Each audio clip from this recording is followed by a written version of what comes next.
Pasadena is the site. First round Texas high school football playoff action. It's the 4-5-1 Deer Park Deer taking on the 9-1 Pearland Oilers. Hello everyone, with Ken Moore, I'm Brett Dolan. Great to have you with us. Should be a fun night here in Pasadena. The third straight year, Ken, these teams have met in the first round. Last year, Deer Park got the win. And let's talk about this year's Deer Park team. So many close games. 7 games decided by 7 points or less. 3 overtime games. They've had a tie. You know they'd love to be at full strength as the underdog going into this game tonight. It's just not the case. Yeah, just not the case. Absolutely. They had to win 3 of their last 4 games just to get in the playoffs, sneaking in on a tiebreaker. But tonight they may be out with their big guy, Trey Foreman, their big tailback. Rushed for nearly 900 yards on the season. He has a banged-up shoulder that may put more pressure on the quarterback, Connor Means. He's a dual-threat option, but he may have to depend a little bit more on his legs tonight to make up for Foreman being hurt. Yeah, certainly a little bit lean as far as the running backs are concerned. Now, Pearland, they have had so many blowouts this year. Just 1 loss. They've had 1 real competitive team on their schedule. That was Manville, and it didn't go well. Yeah, Manville destroyed them 42-7, but this was a Pearland Oiler defense. In the other games, 4 shutouts on the season, 3 other games where they gave up less than a touchdown. So tonight they're going to try to put the pressure on Deer Park. We'll see who comes out on top here this evening. I don't know about you, but it's fun to have these high school playoffs starting. Oh, it is fun. It's windy out here tonight. The weather is really good. Cool night for football. It should be a great one in Region 1, 5A football. Deer Park and Pearland. We'll come back with our starting lineups and our opening kickoff from Pasadena after this on the Legacy Sports Network.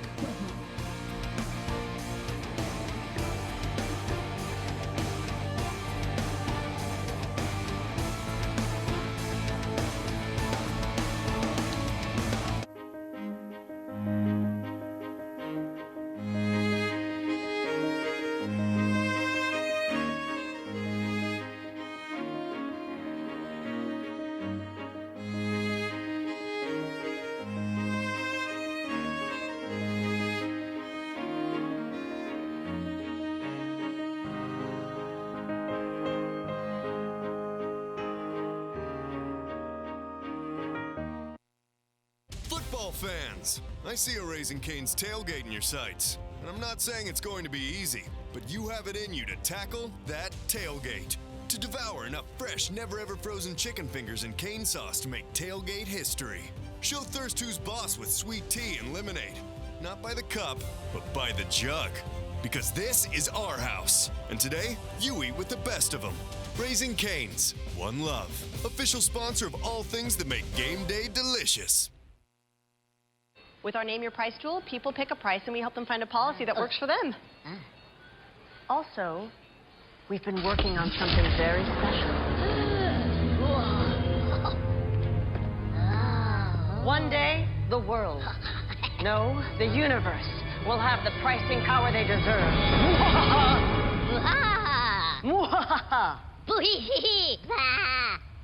We'll work on it.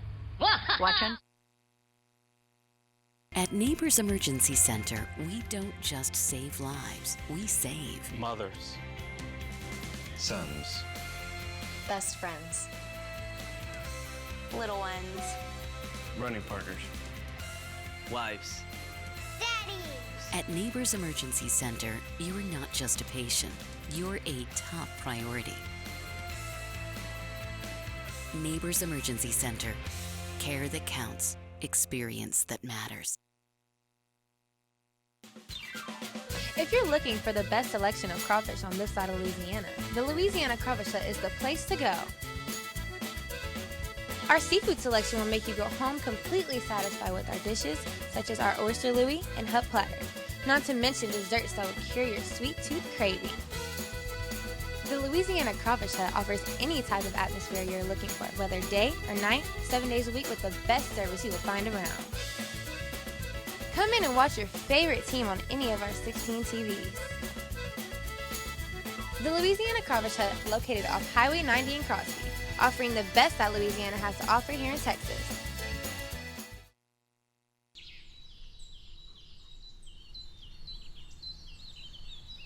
It's time to go back in time, sharing the merriment of hundreds of live performances, the taste of over 1,000 foods, and the fun of dozens of games and rides. And be sure to enjoy special savings opening weekend, October 12th and 13th.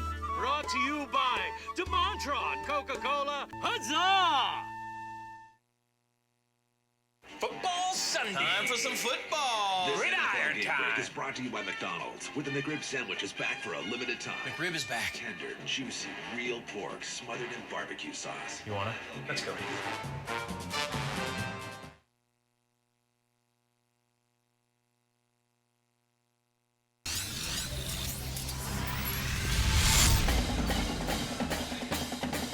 The time is now for live video highlights of your school's march to excellence. News sets up inside of the pitch. High fly to left. It's up. It's deep. And it's going to be gone. Legacy Sports Network brings you high-quality HD video broadcasted by the best in the business. Handoff. Adam Taylor lunges to the end zone. Touchdown. This is one of the most exciting things. With all the runs, hits, scores, and more, we're building a legacy one game at a time. I appreciate it, Gerald. You guys at Legacy do an unbelievable job. Join us on pay-per-view or video live streaming your favorite high school and college athletics at legacysportsnetwork.com. Legacy Sports Network is going to be bringing this presentation to your home.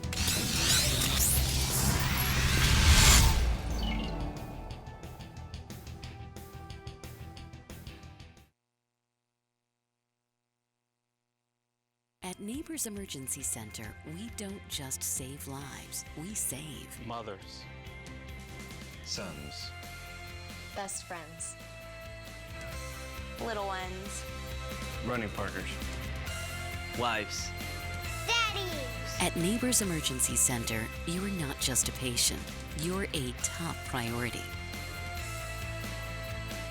Neighbors Emergency Center. Care that counts. Experience that matters. Here's a crazy idea. What if your bank actually paid you for using your debit card? Let's say 10 cents for every $10 or more debit card purchase. How amazing would that be? We call it Cashback Counts Checking from Community Bank. A free debit card that pays you to use it. Even he's smiling at that. Swipe all you can from your bank.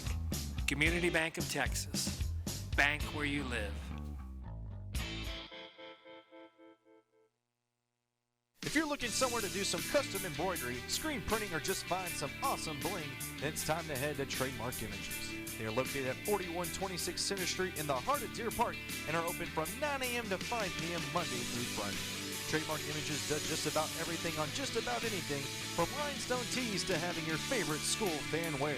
Call them today at 281-930-4700 and go like them on Facebook as well. That's Trademark Images, your hometown spirit store.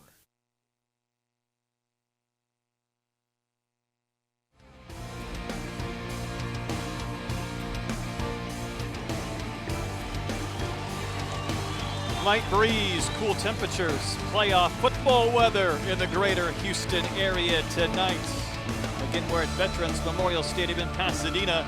The Deer Park Deer and the Pearland Oilers. The game time temperature is 68 degrees. Winds coming out of the east-southeast at 7 to 10 miles per hour. As you look at the team comparisons here tonight, Brett, and pretty even across the board. You'll see a slight edge for Pearland in total yards, 363 total. As for Deer Park, nearly 300 on the ground. Defense is where you see the real big difference. Pearland only giving up 143 yards per game. Deer Park giving up over 400. One key for me tonight, Ken, we talked about maybe the lack of health as far as the running backs are concerned for the Deer and what that means for Connor means. Does he have to throw the football more? Pearland this year has had 19 interceptions. That is a huge number. They seem to feast on turning the football over. Yeah, absolutely. They're a great defensive ball club. And as for Connor Means, he has to protect the football here this evening. 7 interceptions on the season. He does have 10 touchdowns, but he's a dual threat like we talked about in the open. 1,200 yards passing. Also nearly 600 on the ground for Connor Means. So if Trey Farmer can't go the entire night, they may have to depend on Means to do some double duty. You wonder if there's a revenge factor as well. I mentioned this is the 3rd straight year. These teams have met in the very first round. A couple of years ago, Pearland the winner. Last year, Deer Park. got the victory. So the rubber match, the ultimate rubber match this evening. 2 out of 3. You don't get it in the same season, but 2 out of 3 in 3 consecutive years. We'll see who comes out in the rubber match here this evening. See the officials ready to get this one underway. Our opening kickoff brought to you by McDonald's. I'm loving it. Here come the Oilers. Again, 9-1 on the season under Coach Tony Heath. And what a program he has built over the last couple of decades. Pearland has been tremendous out in their District 22 5A this year. Co-champs with Manville. Manville got the edge by virtue of their 42-7 victory over the Oilers. But Pearland has been a mainstay in Class 5A. The Oilers will receive. They will be going from left to right as you watch in live our broadcast here this evening. FoxSportsSouthwest.com. We welcome you. Division 1, Region 3, Class 5A playoffs about to get started. And Forrest Needler will put the toe into it from the 40-yard line. Ryan Diaz, Chase Foster, the 2 deep men. And we're underway tonight from Pasadena. It is a booming kick that'll come down at about the 2-yard line, picked up by Chase Foster. And competing for yards, not much there. Dropped it about the 16. The Deer with a nice play on special teams to begin the game. Yeah, and we'll look at this Pearland Oiler offense as they come out to the field. They'll be led by Kalen Johnson, the quarterback. 1,590 yards on the season, 14 touchdowns, only 4 picks. In the backfield, Jacoby Butler, nearly 1,000 yards on the season. Big guy on the outside, Carter Jefferson, 2 touchdowns off of 28 receptions. Oilers will start in the eye with Butler behind Kalen Johnson. And already a flag before we have our first play from scrimmage. And those playoff jitters, you know, these players probably haven't had butterflies since week 0. Now they start all over here. First week of the playoffs, ball start right off the bat. So not very good field position for the Oilers. Coming off a 38-7 win over Dobie the last time out. And Butler with the game's first carry, and running room is tough to come by, and the Deer's defense swarms to make the tackle. Gregory Vincent there, the sophomore, to make the stop.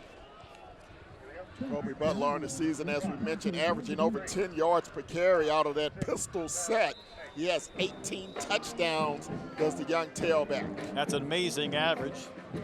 But he carries for 1 yard on that play, so 2nd and 14 after the short carry and the penalty.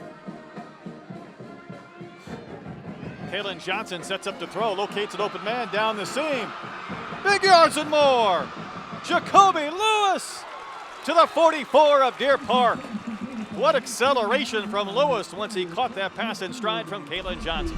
Lewis on the season, 16 receptions, only 200 yards, but he picked up a big gainer there on 2nd down. You see him in the flat, and he'll just split the seam, takes it up into Deer territory, 1st and 10 for the Oilers.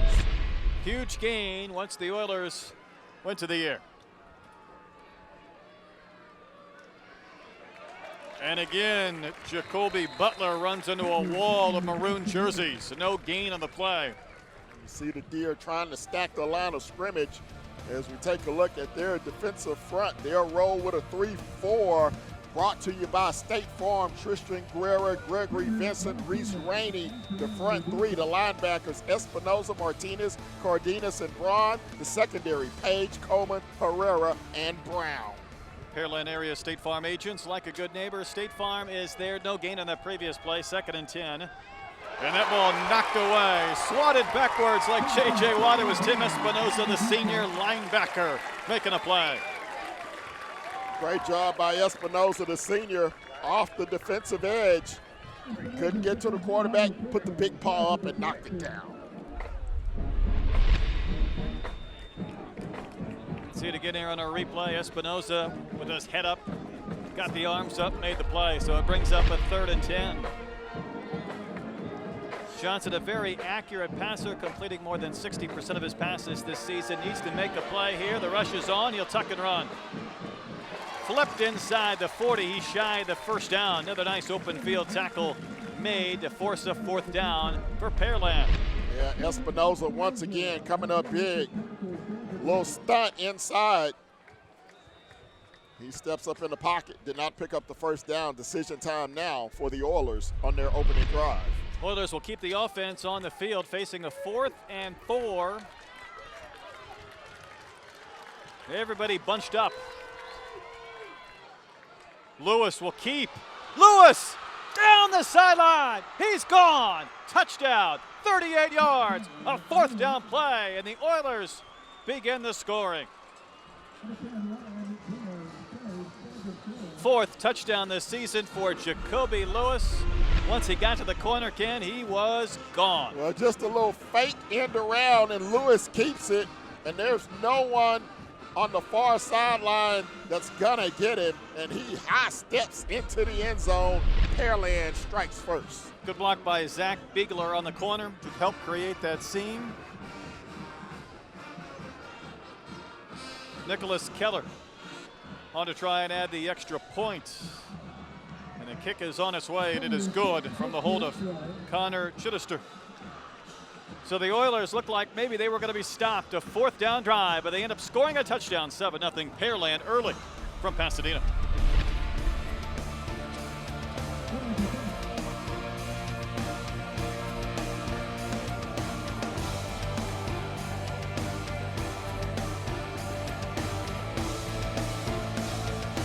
Here's a crazy idea.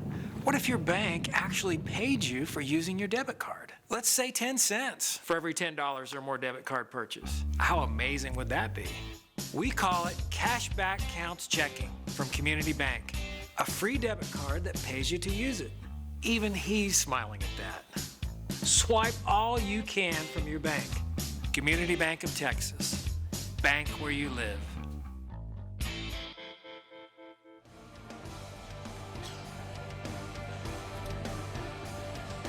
Our game brought to you in part by Neighbors Emergency Center. Care that counts, experience that matters.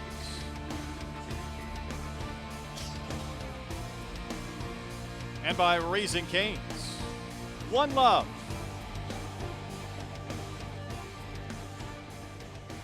Deer Park made a couple of plays on defense, but the Oilers end up finishing the drive in the end zone. Yeah, 82-yard drive, took 2:20 off the clock. 38-yard touchdown run by Jacoby Lewis puts the Oilers on top. 7-zip, 9:40 to go here in the first. Nicholas Keller to kick off. High kick that may hit out of bounds, but it was touched. It was loose, and the Deer get it back. Boy, that ball dangerously was hanging on the end line. Daniel Demon able to cover. And this one looked like it was clearly heading out of bounds, but he tried to come up and make a play, and lucky to get that ball back. Yeah, excellent placement on the kickoff, and you see nearly recovered on that far sideline. Justice Reese diving for it for Pearland. Luckily for Deer Park, it scoots out of bounds. They'll take over 1st and 10 at the 24. Chris Massey's team has their first offensive possession, and again the Deer 4-5-1, 3-3 in district play. Just a simple rolled out play from Connor Means, and he was popped out of bounds after maybe a gain of 1. And we take a look at the team leaders for Deer Park. Connor Means, quarterback, 85 of 170, 1,590 yards, 10 touchdowns. Trey Farmer playing with a banged up shoulder. He also has 10 scores on the season. Daniel Demon on the outside, 524 yards, 7 times into the end zone. Gerardo Morin listed as a fullback, the lone setback to the left of Connor Means as he works from the spread. Wholesale changes by the Deer as the play clock gets inside 5 seconds. Means lobbing one for his intended target. Wide open was Chris Story, but the ball was beyond his reach. Yeah, Means just a little too much on that one as we look at the Pearland Oiler defense brought to you by State Farm. They run a 4-3. Avery Jordan and Deontay Givens, the ends. The linebackers, Goff, Phillips, and Guillory. The secondary, they're good. Walls, King, Ferris, Chidesta. 20 interceptions this season for the Oilers defense. It'll be 3rd and 8 here. from this pistol formation again. Means will roll out, hit his target, and it'll be shy of the first down. The pass ended up in the hands of the running back coming out of the flats. It was Morin. Yeah, just the fullback sneaking out. Good open field tackle, bringing him down. I think that was 28 in the secondary. And that was Marlon Walls with the hit, so a quick 3 and out for Deer Park. Connor Means, also the punter, will stay on and kick. Low snap. Means able to get it away. A kick that's going to send Chittister back inside his 10, and he fumbled it, and he's dropped it about the 7. What a punt.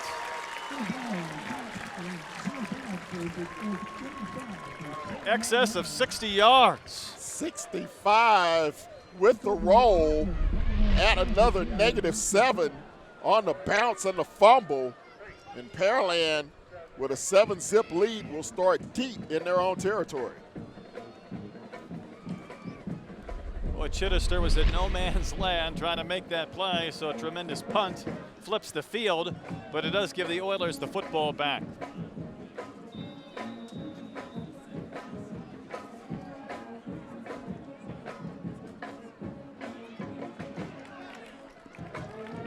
Zach Begler, bit of a wildcat on the keeper. Just plowed into the line, picked up a couple of yards, so Kalen Johnson not in that sequence.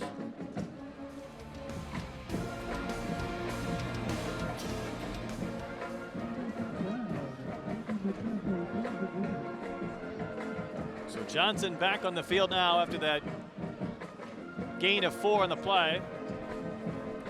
Both times the Oilers have had the football, they've had very poor starting field position. Johnson dives across the 15. Not a lot of room there. Up to make the tackle for the Deer Park Deer. Cameron Martinez. So it'll be 3rd and short, 3rd and 2. Big play for the Deer defensively. If they can stop them here, the offense can take over with decent field position. Jacoby Butler lines up immediately to the right of Begler, who runs this wildcat. He'll just try and purge into the line, and it looks like he'll have the first down. He reaches right at the 20-yard line. So he didn't get much, didn't need much, but he moves the sticks. Yeah, the big guy's carried it 29 times so far this season, 234 yards. He averages 8 yards a pop when he touches it. He picks up a big first down there for the Oilers. Now they'll go back to their traditional spread offense. With their 2 weapons, Kalen Johnson, the quarterback, Jacoby Butler is the running back. And Butler. Butler! He's going to take this one 80 yards untouched. Pearland, touchdown. That's how you get averages in excess of 10 yards a carry. Well, the Butler did it on that one as he takes it to the house.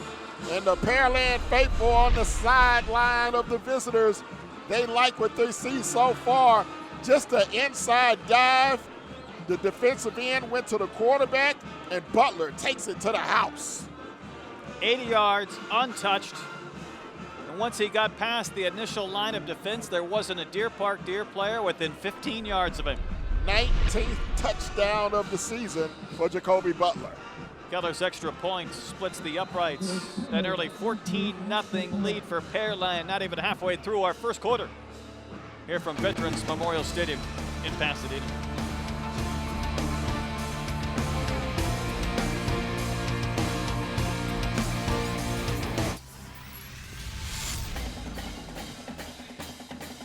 The time is now for live video highlights of your school's march to excellence. News sets up inside of the pitch.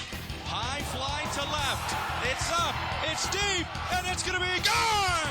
Legacy Sports Network brings you high-quality HD video broadcasted by the best in the business. Handoff, Adam Taylor lunges to the end zone, touchdown. This is one of the most exciting things. With all the runs, hits, scores, and more, we're building a legacy one game at a time. I appreciate it, Gerald. You guys at Legacy do an unbelievable job. Join us on pay-per-view or video live streaming your favorite high school and college athletics at legacysportsnetwork.com. Legacy Sports Network is going to be bringing this presentation to your home.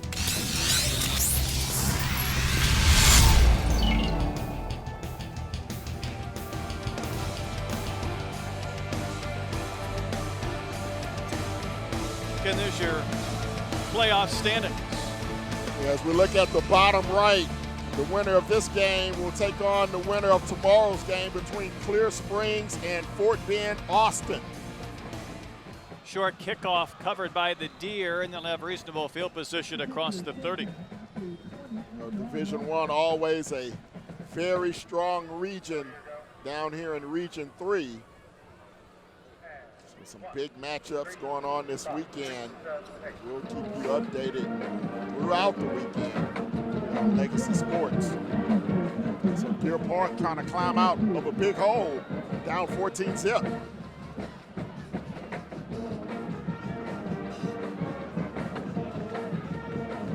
Been involved in so many close games this year. They need to score to get right back in this one. Connor Means steps up to throw. Locates his target, a short gain on the sideline. Pass was caught by Daniel Demon. He's their big play wide receiver. And these keys to the game brought to you by Raising Cane's. For Deer Park, it's a means to an end. Connor Means, he's going to be the big player here tonight. Run, Deer, run. They have to keep the ball game close to be able to continue to run the football with Trey Farmer, and they have to win the turnover battle. The defense is going to have to come up with some plays to give this offense a short field. Gain of 5 on the previous play. Deer looking for their first down. Might pick it up here and more. Great efforts. What a play.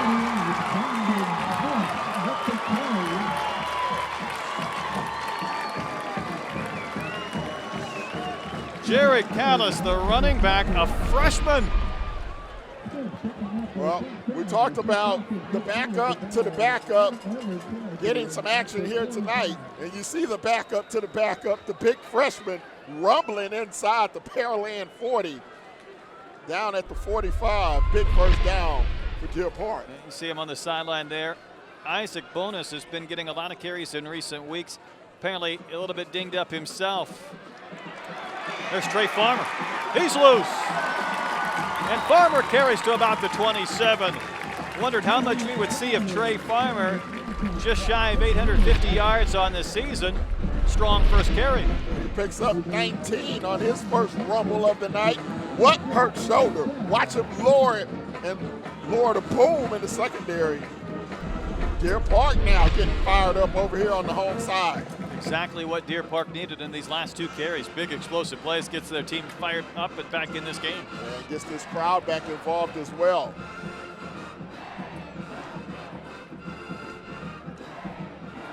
Means another short pass play. Cameron Thompson on the sideline.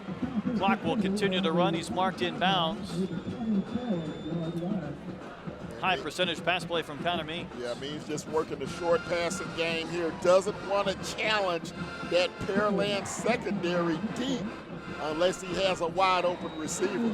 He had one earlier, overthrew him. Maybe a gain of a yard on the play. So you see the Deer approaching the red zone for the Oilers. Couple of big explosive plays. 2 Pearland touchdowns the first 2 times they've touched the football. Now the Deer trying to answer, hoping to respond. 2nd and 8 upcoming. Means quickly looking to throw over the middle. Pass complete to Thompson inside the 10. That's a Deer first down. Strong throw right into the breadbasket of the sophomore Cameron Thompson, just his 4th catch this season. Yeah, Cameron Thompson, he'll just run down at the bottom of your screen. You'll see him come in, a deep slant. Nice throw by Means on the money. 1st and goal. Impressive drive for Deer Park. Means will give to Farmer, trying to stretch it out. Farmer cuts back at the 5. He's in the end zone. Touchdown, Deer Park. Trey Farmer scores his 11th of the season. 2 huge runs from Farmer. It was the freshman who got this drive going, but it's Farmer who finished it. Farmer on the old stretch play, Indianapolis Colt style. They used to run it with Edgerrin James off the edge into the end zone for 6. Forrest Needler on to attempt the extra point from the hold of Chris Story, and the kick is blocked. Deflected at the line of scrimmage, didn't make it to the crossbar, and the drive ends with a Pearland special team play, and we'll see it again. Yeah, let's see where the penetration comes from. This looks like it was a low kick, and coming up with it for Pearland, number 19, that was Justin Phillips. So he comes up with the big kick. Still a 1-possession game, 14-6. Now, as we look at the keys to the games for Pearland, brought to you by Raising Cane's. Let the Butler do it. He did it on that last drive with the 80-yard touchdown run.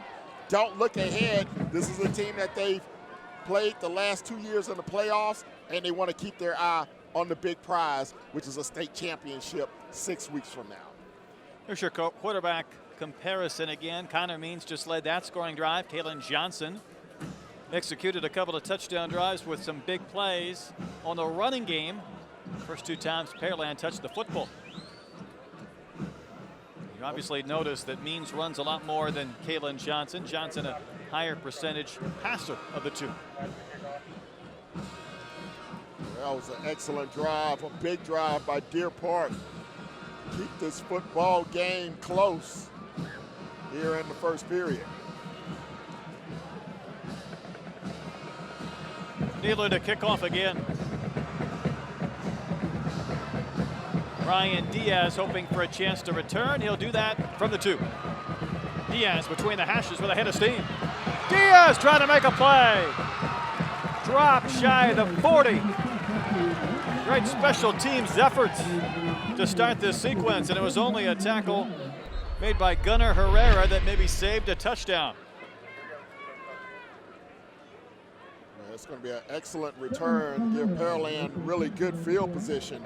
They're going to start out near the 40. That last drive for Deer Park, 68-yard drive, took 2:51 off the clock. 10-yard touchdown run by Farmer. 14-6 ball game, 3:50 to go here in the first. You see the dangerous Jacoby Butler lined up to the right of Kalen Johnson, and Butler will carry. Stays on his feet after the first hit, dives across the 45 to about the 46.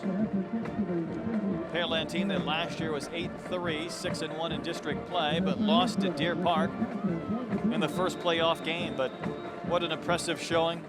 14 straight seasons they've been in the playoffs. 15 straight years of winning campaigns.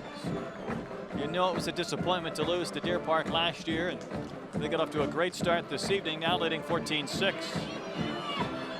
Some more acceleration from Butler. He just ran into the boundary. He'll pick up the first down. He's out of bounds at the Deer 44. Jacoby Butler, you're going to hear his name a lot tonight. He does the head tap. He's going to get a breather on this one. And they're going to bring the big guy in to replace him, Hayden Cole. Cole's not had as many carries or yards or touchdowns as he had last year when he had a dozen. But a nice compliment. He'll get the carry here. Cole lowers his shoulder and dives inside the 40. A little smash and dash, if you will. The big bruiser comes in and lays the wood. Look at him. Look at those shoulder pads. Wow. Those arms are then those shoulder pads again, really filling out that number 17 jersey. Yeah, big senior. I'm not sure he should be wearing number 17. Looks like his little brother's uniform. 2nd and 5. Toss to the far sideline to Diaz. Diaz steps out shy of the 30. He'll pick up another Pearland first down. Got a great block on the outside by Carter Jefferson, who sprung him for the big gain in the first down. Watch Jefferson, 24 on the outside. Good block there. Peels off the defender. Opens the lane for Diaz. Johnson gunning a pass intended for Jacoby Lewis, just out of his reach. It'll be 2nd and 10. Johnson has a rocket for an arm, completing nearly 61% of his passes. 14 touchdowns, only 4 picks. Boy, Ken, you go back over some of the games he has played this year, such an impressive total, and you realize how he got to this point with these overall numbers. Simple running play. Hayden Cole rumbling inside the 15-yard line and down to the 14. Cole averages only 5 yards a carry. Picks up a big chunk here. Picks up another first down inside the red zone. Back to Johnson. He's had games this year, Ken, 16 of 21, 284 yards. He had a 17 of 21, 268 yards. When he gets it rolling, he's tough to stop. 1st and 10 here. He'll keep it. He'll rumble right into the end zone and right through the end of the stadium, almost to the parking lot. Touchdown, Pearland, 3 drives, 3 TDs. Well, he doesn't run it much, only his 2nd touchdown of the year, but he catches the deer sleeping. Look at the linebacker, 43, caught napping, and Johnson takes it to the house. 3 touchdowns in the opening period for Pearland. They have it rolling offensively. Kept Nicholas Keller busy on to attempt another extra point from the hold of Chittister. And a flag first.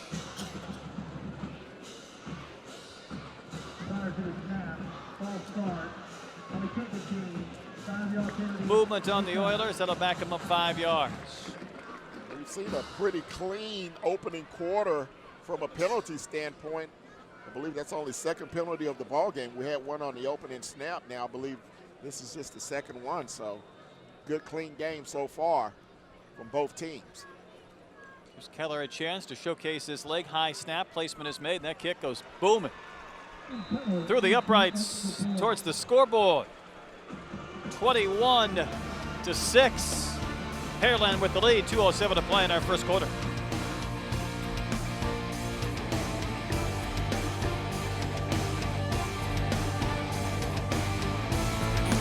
Emergency Center, we don't just save lives, we save mothers, sons, Best friends. Little ones. running partners, wives. At Neighbors Emergency Center, you're not just a patient, you're a top priority. Neighbors Emergency Center, care that counts, experience that matters.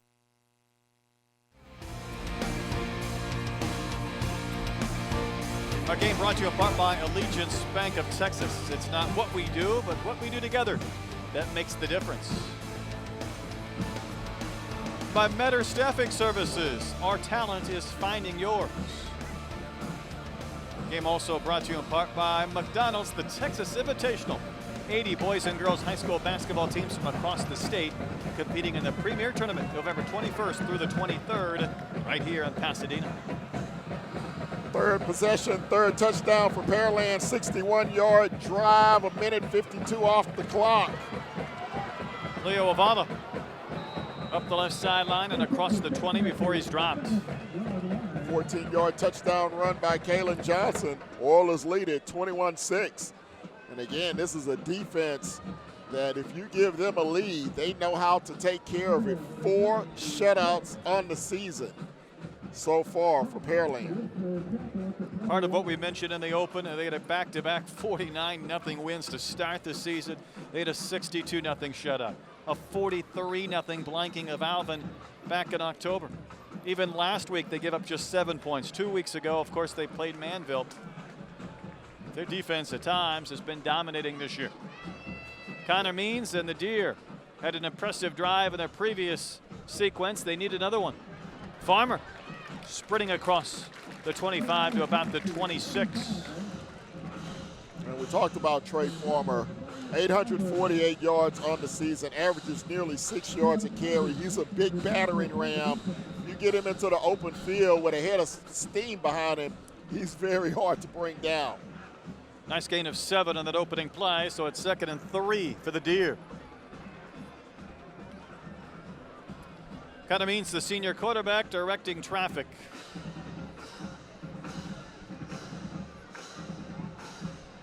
Farmer will get the carry again. Hit a couple of times, including Jason King, the corner, but not before Farmer and the Deer pick up the first down. As a team, as a ball club, they average nearly 300 yards per game, 180 yards per game on the ground, only 118 through the air. So they like to keep it grounded, if you will, but their defense is going to have to help them out and keep this ball game close. Otherwise, and there's some movement in the offensive front. Well, Means went under center for the first time tonight, and the entire right side of the line moved. They wasn't used to hearing his cadence that close to him. Yes, He probably scared the bejeebus out of him. I was thinking the same thing.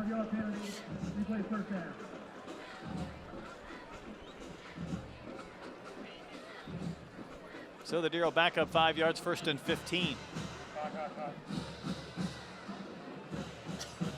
Really, it was the run by the young freshman, Jerry Callis, in that previous drive. Rumbled for about 30 yards, refused to be tackled. That kind of jump-started the Deer Park offense. Yeah, he gave them a jolt of energy that they needed. See Morin lined up to the right. Farmer will get the carry. Farmer with a pretty good cutback, trying to get a few of those yards back from the previous penalty. Deontay Gibbons, one of those involved on the defense, the stop for Pearland. And Gibbons, that right defensive end. He just crashes down and crashes into Farmer, drops him.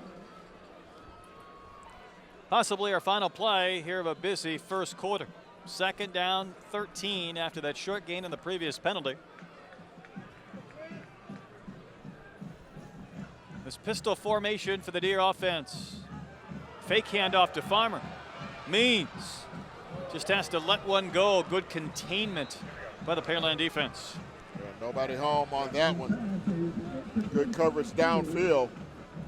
So now it's going to be 3rd and long for Deer Park, and this is where they don't want to be, is behind the chains, if you will. Watch Connor Means, Ken. Once he rolls out, he's not expecting somebody to be in his face. And when he turns around, he locates that defender. It changes the play completely. That's Gary Leday. Yeah, Leday right there. Leday stayed home. Good discipline. Left defensive end. You see him there, 35. Good technique, stayed home. Covered his portion of the field, didn't over pursue. Forced Means to get rid of it quicker. 3rd down, 13. Pocket crumbling. Means able to slip out of a tackle. Connor Means. Oh, boy.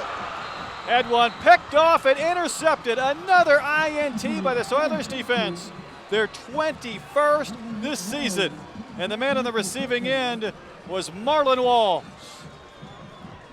Well, Means did a great job to escape the sack. As you watch the big defensive tackle come up, that was 99, Kevin Harvey. Gets away from Harvey. Now, instead of just throwing it away, Means tries to make a play, but he's picked off by Walls. It's going to be 1st and 10 for Pearland when we come back. Walls had 2 interceptions, 2 touchdowns in the game earlier. Makes a great pick there. We'll flip sides, come back for the 2nd quarter after this. Here's a crazy idea. What if your bank actually paid you for using your debit card? Let's say 10 cents for every $10 or more debit card purchase. How amazing would that be? We call it Cashback Counts Checking from Community Bank, a free debit card that pays you to use it. Even he's smiling at that. Swipe all you can from your bank. Community Bank of Texas. Bank where you live. Wildcat play to start this 2nd quarter. Pearland wasting a little time. Jacoby Lewis, we saw him score a touchdown on an end around. He was able to execute the first play from scrimmage after the turnover, the INT, and starting our 2nd quarter. Gain 4 in the play. Kalen Johnson back in the game. Give to Butler, and there's no running room. You see Martinez, Cameron Martinez, involved in another play. Another stop defensively. Deer Park on the short end of that first period, dominated by Pearland. 3 possessions, 3 touchdowns. 1 by Lewis, 1 by Butler, 1 by Johnson. And then the pick at the end of the period puts the Oilers in Deer field possession here to begin the second period. Facing a 3rd and 7 and throwing down for Johnson with time. Locates his man. Jonathan Sam, his 5th catch of the year, down the sideline. We'll see if the play holds. And Pearland has the first down. There is a marker down. It looks like it was offside against the nose guard. Watch him jump right there. So Johnson knows he has a free play. Takes a shot downfield. Big reception and a first down. I'm impressed with the arm from Kalen Johnson. Oh, I saw him on film. He's got a rocket for an arm. And as we talked about, very accurate. He's a pocket passer. What does this Deer Park defense need to do, Ken, to come up with a stop or make a play? Well, one, they're going to have to slow down Butler in the backfield. First of all, you have to stop the run before you can concentrate on the pass. Pretty good job there, just bottling up that play, and Butler just couldn't even run out of a swarm of maroon jerseys. Looked like Martinez to get involved in the play, along with Tim Espinosa, guys we've called a few times already. This Pearland offense is so balanced, but you want to get them behind the chains, as we talked about, put them in 2nd and long, 3rd and long situations where you make them one-dimensional. You give the option of throw and pass, it's going to be a long night defensively. 2nd and 11. Johnson splits out 2 receivers to his right, the wide side of the field. Johnson sets up to throw. He has plenty of time. Heaves the ball into the end zone. What a play! What a catch! Touchdown! Carter Jefferson catching a bullet from Kalen Johnson. You won't see better play as far as receiver and arm strength in high school football than this one. Watch, it starts up front with the protection all day. Now watch him throw up in the pocket a laser. I mean, on the money post pattern, as you mentioned, the timing was impeccable. How about him getting 2 feet in bounds, that's too? Like Warren Moon to Haywood Jeffries back in the dome. I mean, that was a laser on the money. Highlight play indeed. Keller's extra point is true. 28 points for the Oilers. Not even 2 minutes into our second quarter. Big lead for Pearland in this playoff game on the Legacy Sports Network.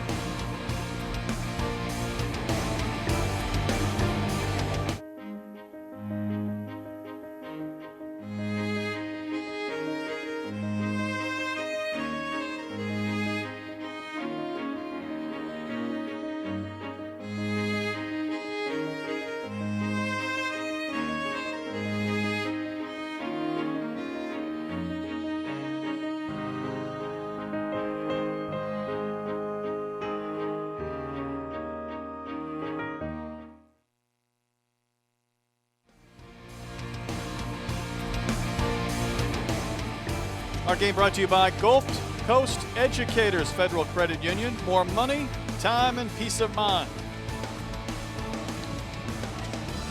By United Chiropractic.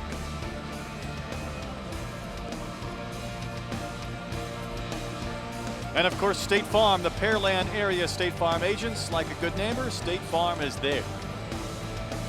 And the Texas Renaissance Festival. Lift up your cares.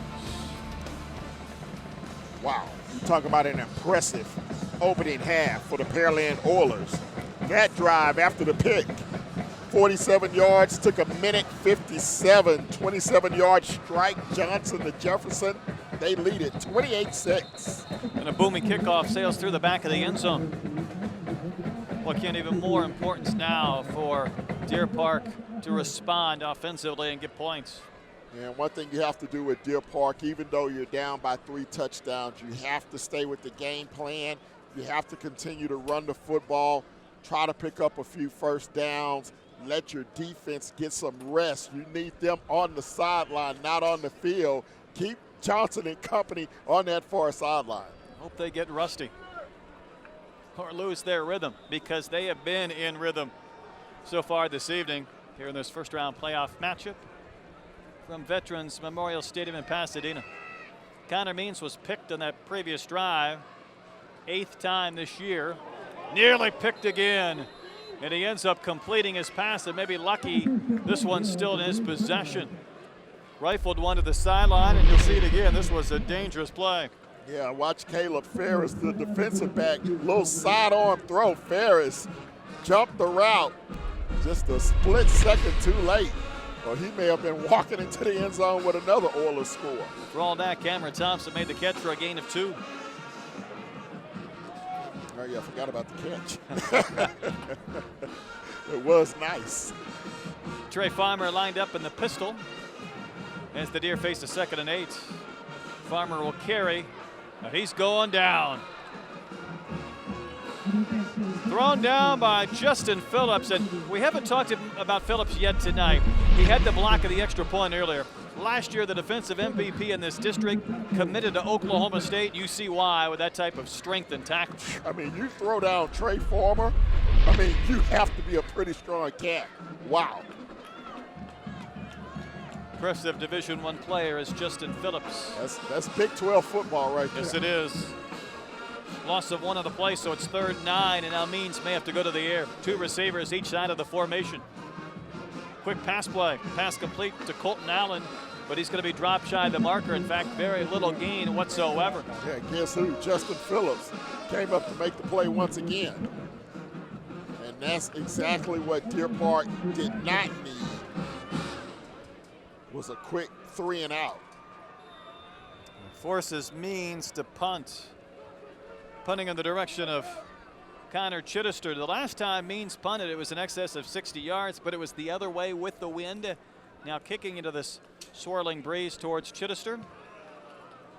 Gets away a high kick, a short kick, a fair catch is called for and made about the 43, and there's another marker down. It was a hit before the fair catch was made, and clock stopped with 7:58 to play here in our second quarter. Only 30 yards on that boot, as you mentioned, into the wind, no return, and we'll check the penalty. Block in the back. Number 14 on the receiving team. 10 yards, minute to run. Block in the back, and everybody in the stadium saw it. He wasn't bashful, I'll tell you that. I mean, you'll see it here in the replay. You're going to watch Chittister get ready to make the fair catch, and you're going to see the block in the back. I would imagine you're going to see it at the very bottom of your screen. Oh, that's it. Whoops. He's lucky he didn't push him into his own guy. That would have been a disaster. Well, this Oilers team pitching a perfect game so far. 4 drives, 4 touchdowns. Jacoby Butler diving across the 45, showing off some of that acceleration and speed. It was only a tackle made in space by Cody Page that maybe saved several more yards. Yeah, watch Butler again, just running off the right side. Again, another little stretch play. Good lead block. 16 on the carry, another first down. 14 on the carry. Page last year had a serious leg injury, had to have surgery. They weren't sure he was going to be able to play this year. He's been a great story of perseverance, made a nice tackle. The Deer defense rises up on that short gainer. We talked about one of our keys, the turnover battle. Deer Park already -1 with the Connor Means interception. They're going to need their defense to make a play, shorten the field for their offense, so they don't have to go 70 and 80 yards every time they touch the football. Be a big key in this sequence. 2nd and 9 situation here. Kalen Johnson showing off his arm tonight. That pass is picked, intercepted. The Deer able to make a play. Ryan Padgett still on his feet. Ran into his own man that stopped the progress and dropped at the 21.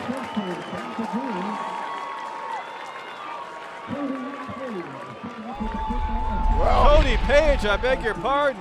The man we just talked about. I guess they were listening. The defense had to come up and make a play. Johnson just flicks it with his wrist, and it's picked off and nearly brought back for 6 the other way. How about the run by Page? I mean, he was diving. I mean, a great pick to begin with. Look at that elevation. Stayed on his feet, And then he got to showcase several moves on the run. He's ducking and dodging like he's going around 6'10", hitting 225. Excellent return. What a great play. Cody Page. It was his own man that he ran into that stopped his progress. He ran into Cameron Martinez. He's been around the football all night tonight, including his own man. Now, there is a marker down just inside Oilers territory at about the 47. And let's see what the hanky's all about. Conference first, though, from our officiating crew.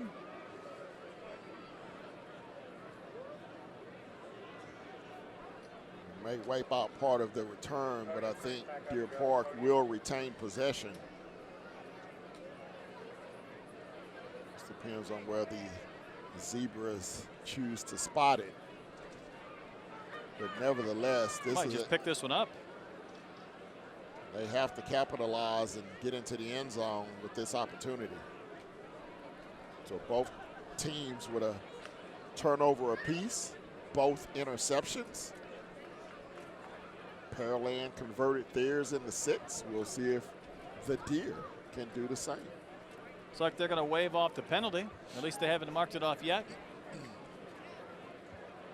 Outstanding pick by Cody Page. That was his 4th interception this year for the senior. Unsportsmanlike. 93 on the receiving team and 53 on the interception team. That's Tristan Guerra from Deer Park. And Jacob Hollis, the outstanding lineman, the center for Pearland. After all that, they'll offset. All right, well, Deer Park will begin at the 23. And you see Pearland trying to get their faithful on the visiting side fired up. They're trying to get them into this football game. They don't want to have a letdown and let Deer Park back in it. So an opportunity for Connor Means and the Deer. Trey Farmer in the game, and it looks like Means will try and go under center for one of the few times tonight. There's Callis, the freshman, rumbling to the 1. Jared Callis, 2 carries, 2 impressive, strong runs. You talk about a load in the backfield. You got Callis as the fullback, Trey Farmer as the tailback. I mean, that's about 500 pounds of beef. Wow. So congratulations for number 39, Jerry Callis. You'd almost think this would be the type of formation where he would excel in. First and goal, the football was marked at the 2. And Moran back in at fullback. Farmer gets the carry. Farmer's going to get a touchdown. The Deer back in this game.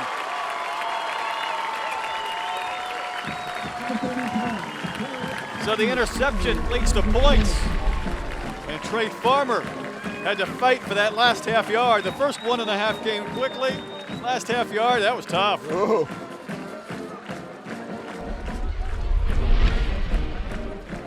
Wow. They'll go for 1. Last extra point was blocked. Forrest Needler, after the high snap, nearly had this one blocked, but he punches one through. It's good. Now 28-13, Pearland with the lead. The Deer Park Deer with some mo.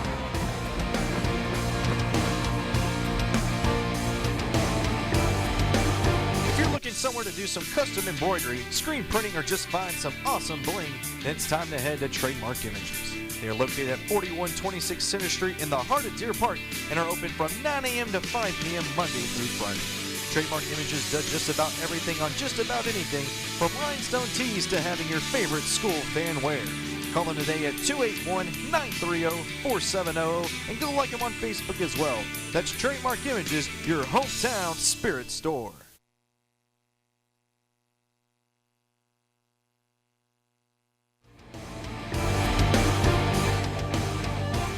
(28-13), Pearland with the lead over Deer Park after the Deer just punched it in the end zone, responding after that INT. And Cody Page set it up with the pick.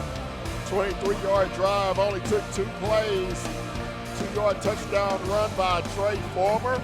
Took 34 seconds off the clock, just what the doctor ordered for Deer Park. They're down by 2 scores, 28-13. Ryan Diaz hoping for a chance to get the football. It will not be him. Chase Foster on the near side of your screen returns the kick up to about the 30-yard line, and that's where the Oilers will have it. 4 for 4 as far as scoring touchdowns in their opportunities this year, and we'll take a look at that return again. What an exciting first half of football out here at Pasadena Memorial Stadium.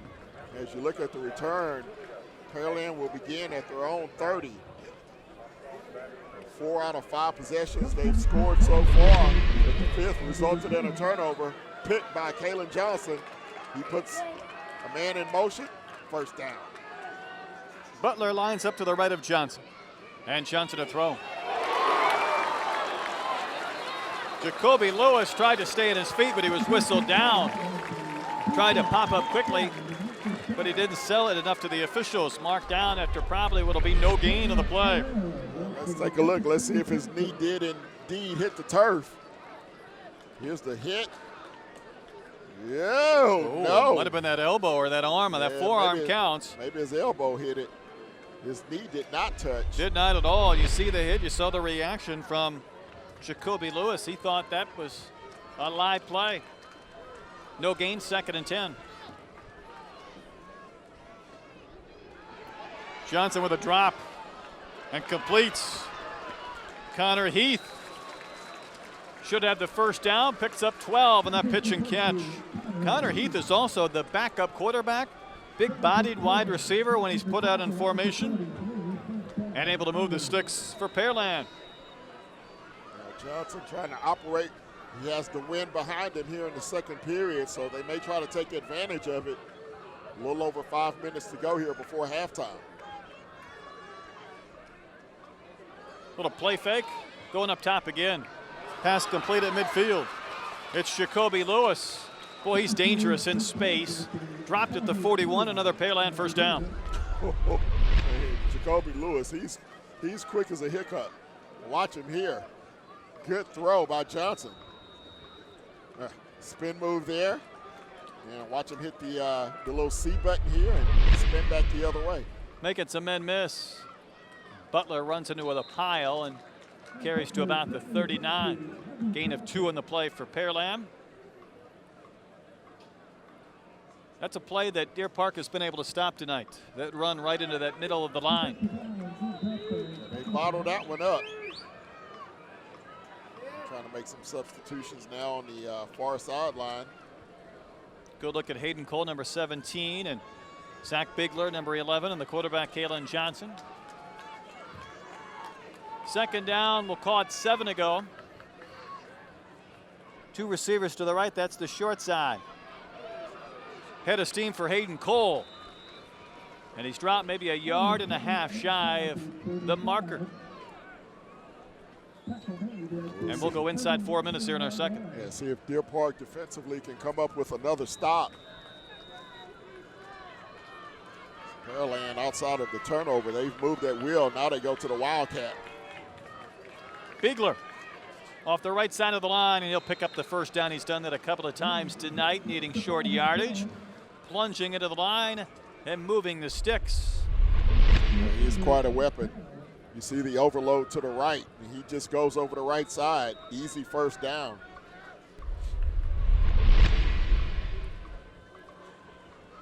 Now Kalen Johnson checks back in the game.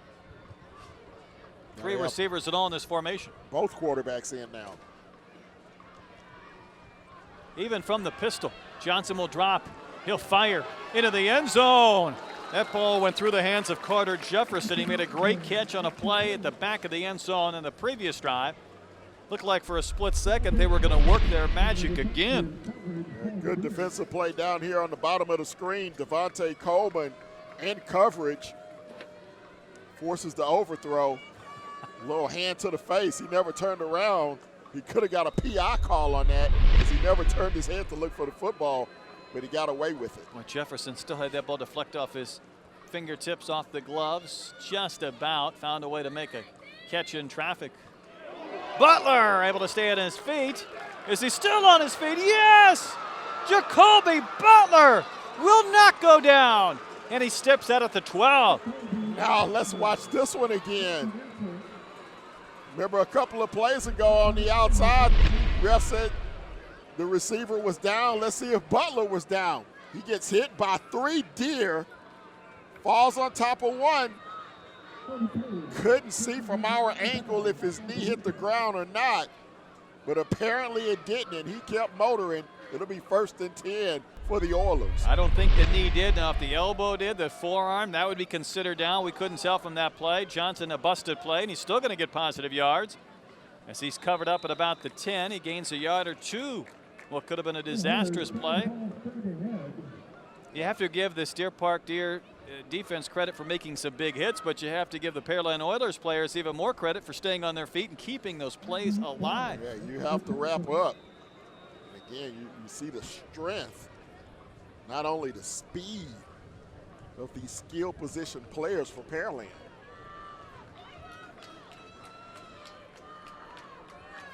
Only one time tonight has Pearland been denied a touchdown on a drive, and that was when Page had the big INT. Butler to the 5, to the goal line, into the end zone, touchdown Pearland again. Jacoby Butler's a weapon. Looked like there may have been some movement up front, but no flags on the play. Watch the left side, no. Looks like they were okay. Good block on the outside, the seal block there by Bogler. And then Butler takes it in, he does the rest.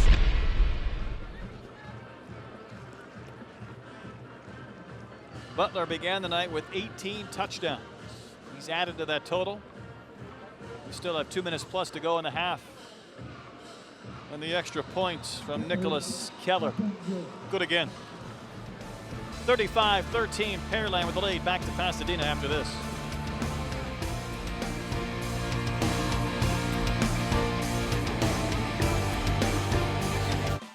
If you're looking for the best selection of crawfish on this side of Louisiana, the Louisiana Crawfish Hut is the place to go.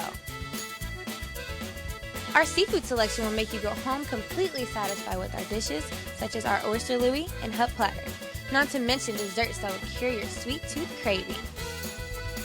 The Louisiana Crawfish Hut offers any type of atmosphere you're looking for, whether day or night, 7 days a week with the best service you will find around.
Here before halftime, they have all 3 timeouts remaining.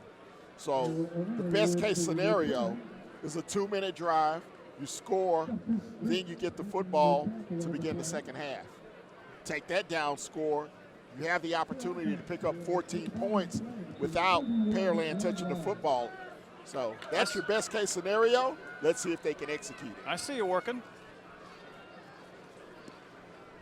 I saw it last night in my Titans against the Colts. Pass was in the hands of Daniel Demon. Could not hold on. Oh, boy.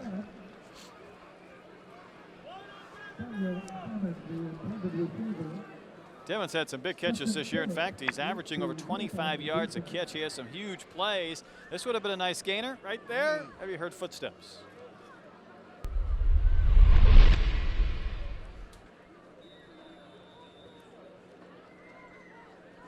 It was a huge drive for Deer Park. They cannot allow Pearland to get the football back. Well, I was thinking the same thing. That's the worst thing that could happen. If you throw an incompletion here, you see the timeouts remaining, all 3 for Pearland. Going into the win, you force them to punt into the win again. You'd give Pearland plenty of time. So picking up a first down of utmost importance means to throw. Just too much air on that one. There was contact, but that's not a personal pass interference penalty because. Yeah, and I don't like the decision there because that's a low percentage play.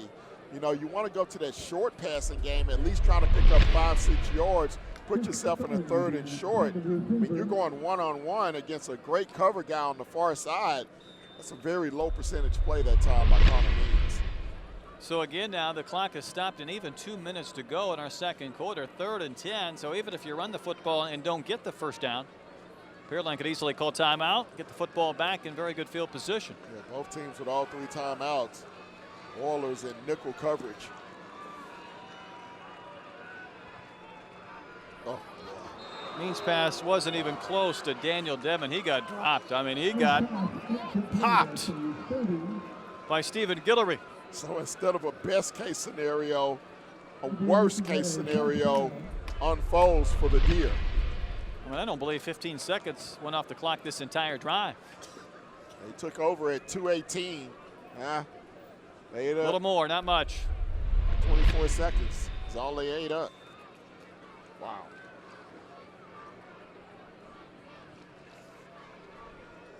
Connor Chittister again hoping to return a kick. Means will run into one, and he kicked it straight up the old silo. This may take a bounce going in the other direction, and it does. A sideways kick. It'll finally be touched at about the 45 or 6 yard line. 15-yard punt. Marker down though, however, in the backfield where the punt took place from Means. Means tried to almost jog forward a step or two before he let go of that punt. I'm not sure if he was maybe looking for some contact, hoping to get some.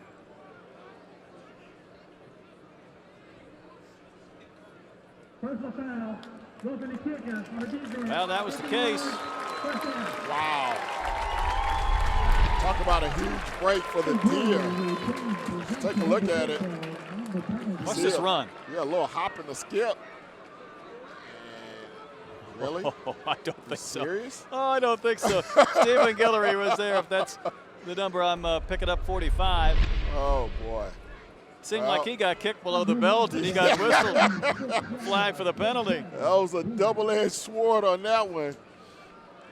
Got kicked in the goods and picked up the 15-yard penalty. Well, instead of great field position for Pearland, a chance to punch it, and again a fresh set of downs for Deer Park. Now keep in mind, the Oilers have all 3 of their timeouts. Means goes up top, another one nearly picked. Caleb Ferris, who has 4 interceptions this year, had that one a little bit too tall. It was intended for Demon. It'll be second down. It Means really on a streak now, Ken, where he hasn't completed a pass of any length in quite some time. 4 straight incompletions on this drive. Again, he's throwing into the wind. That one just sailed on him. They haven't had that inside position. I'd like to see him go back to one of these tailbacks.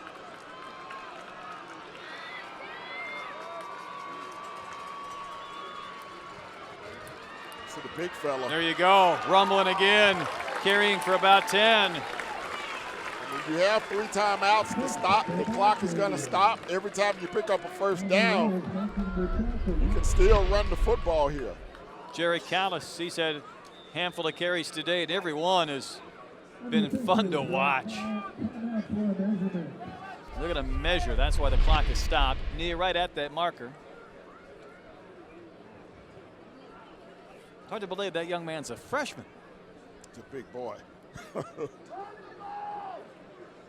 And he's short by that much. So Connor Means and Coach Chris Massey are in Pearland territory at their 44. But it is 3rd and short.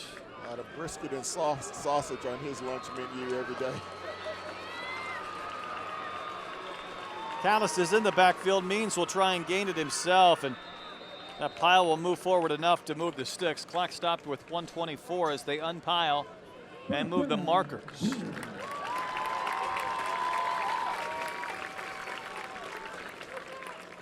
Down 35-13. Deer Park hoping to take advantage of that roughing the punter penalty that continued this drive and kept Pearland from having incredible field position.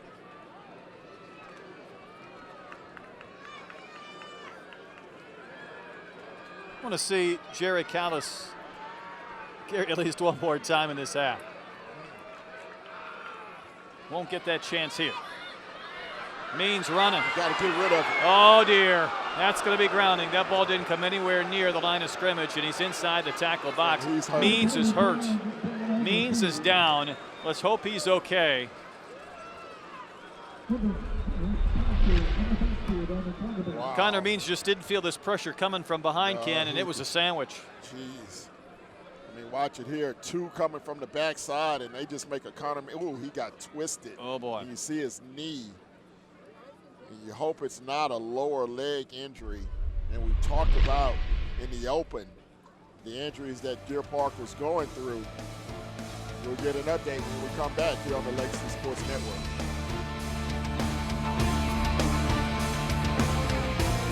Nothing brings the community together like high school sports. And for the Allegiance Bank team, our partnership with the community is a big deal. From blood drives to food drives, to even the longest of rides, Allegiance Bankers are committed to making a difference and impacting the local community, providing volunteer hours and rolling up our sleeves as an active and responsible community partner. At Allegiance Bank, we are your neighbor and your community bank. That's our game plan.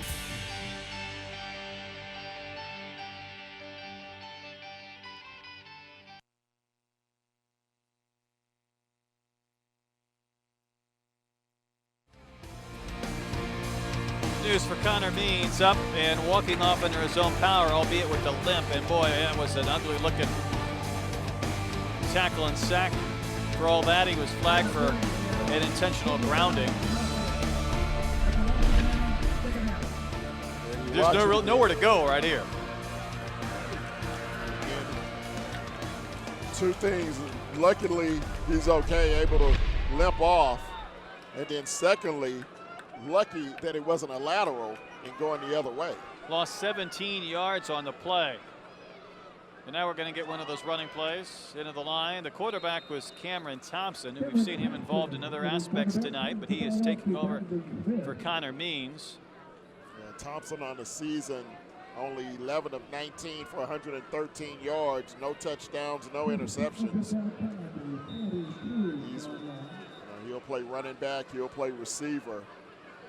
He can do a little bit of everything, but he'll run the helm for at least the final 20-some-odd seconds here of the first half. Pearland not going to burn their timeout. It doesn't appear they will after Moore had that previous carry, even though it's 3rd and 22.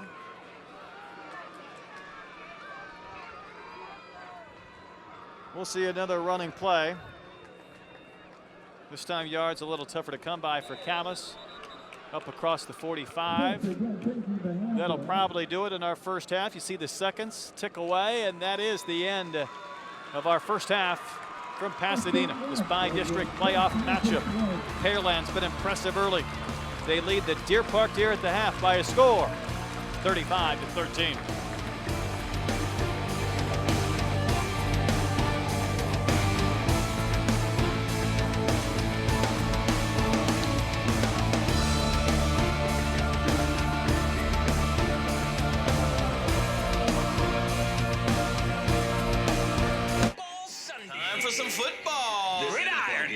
Brought to you by McDonald's, with the McRib sandwich is back for a limited time. McRib is back. Tender, juicy, real pork smothered in barbecue sauce. You want it? Let's go.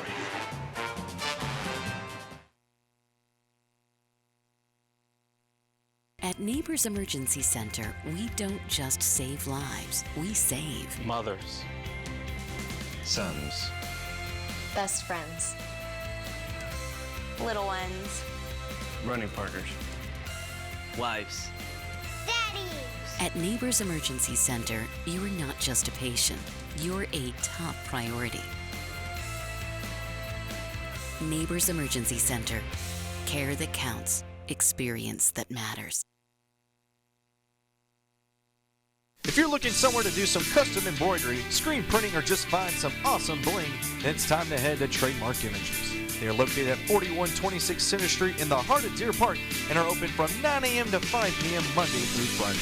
Trademark Images does just about everything on just about anything, from rhinestone tees to having your favorite school fan wear. Call them today at 281-930-4700 and go like them on Facebook as well. That's Trademark Images, your hometown spirit store.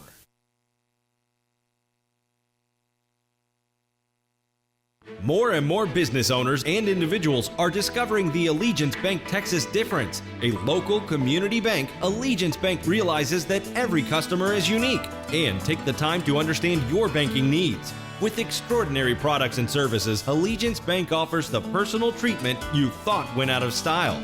Experience for yourself the Allegiance Bank Texas difference. Log on to AllegianceBankTexas.com. Allegiance Bank Texas, pledging our allegiance to you.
The transfer social committee members are social committee member Taylor Pearland, social committee member Mackenzie Lopez, social committee member Miranda Motley, vice president Caitlin Scarlata, and president Katie Fillion. The transfer of the week is Christy Gooden. Tonight the transfers will entertain you with a jazz routine to I Don't Want to Stop.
Pearland Panthers would like to thank their sponsors, Certified Safety and Chevron.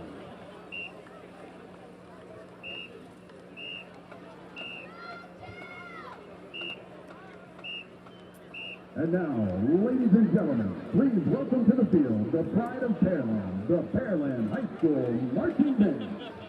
The band is under the field direction of drum majors William Everett, Madeline Gregory, Lauren Kersner, and Gil Nido.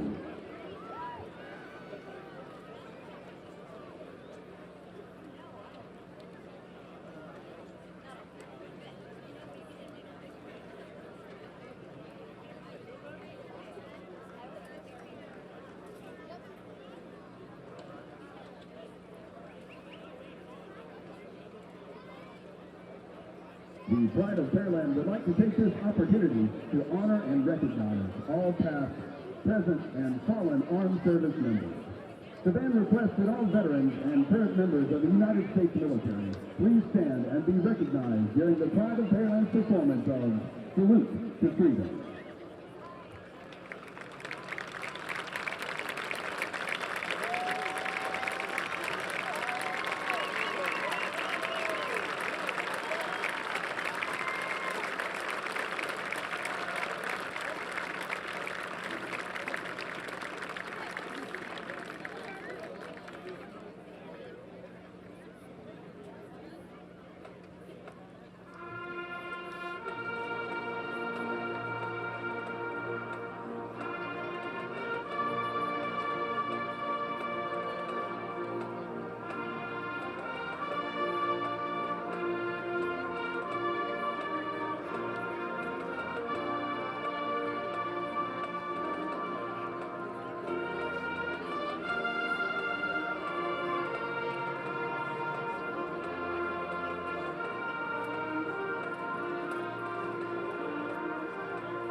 The Perland band is under the direction of Mr. Jim Nino, Mr. Bo Hunter, Ms. Kristen Hoff, and Mr. Bobby Holt.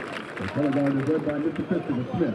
Technical staff includes Jamie Collar, Justice McKenzie, and Ben Newman. The principal of Pearland High School is Mr. Larry Berger. Dr. John Kelly is the superintendent for the district, and the director of fine arts is Mr. Tom Bell. The Pearland Band Boosters would like to thank their sponsor, Vic Coppinger YMCA, for their generous support to the band. Thank you, have a great evening, and go Oilers!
Good evening, ladies and gentlemen. Now entering the field for your halftime entertainment, the award-winning Deer Park High School Deer Escort.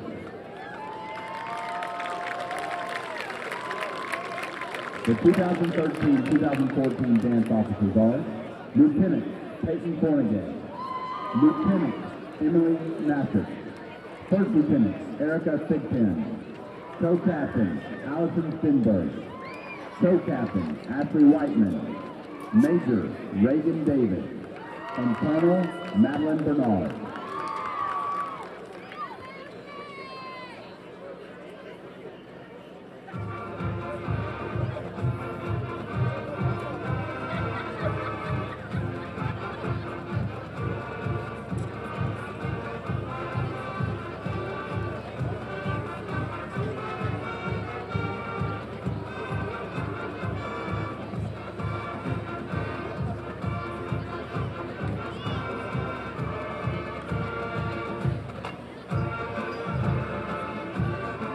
Social officers are Secretary Michelle Bettinger, Historian Megan Gordon, Chaplain Lana Scott, Co-Vice President Haley Johnson, Co-Vice President Madison Davis, and President Sarah McQuaid.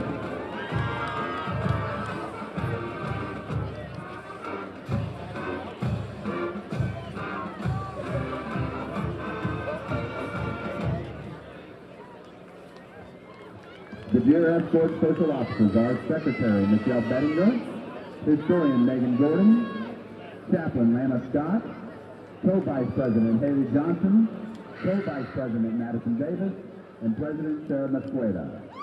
The Deer Escort now present to you their field jazz to Don't Stop the Music.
We would like to thank our sponsor, Alfred Market, a unique home furnishing and decor boutique located at 106 East San Augustine in Deer Park, Texas. The Deer Escorts are under the direction of Sarah Hunt, Laurie Bourne, and Sandra Scott.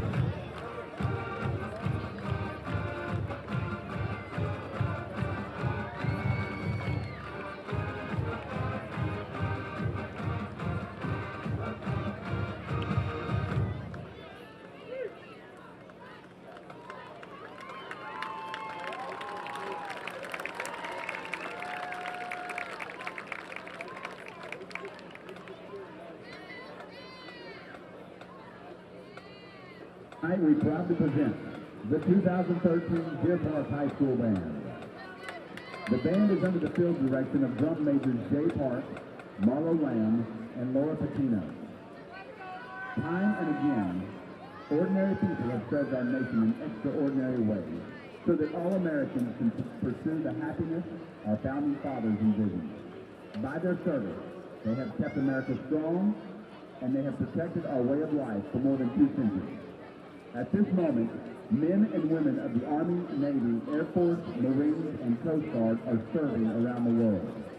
As Americans, we set aside November 11th, Veterans Day, to reflect, remember, and honor those who have served in the United States Armed Forces. Today, there are nearly 25 million military veterans living among us. At this time, we ask that all veterans and those men and women currently serving in the military stand and be recognized.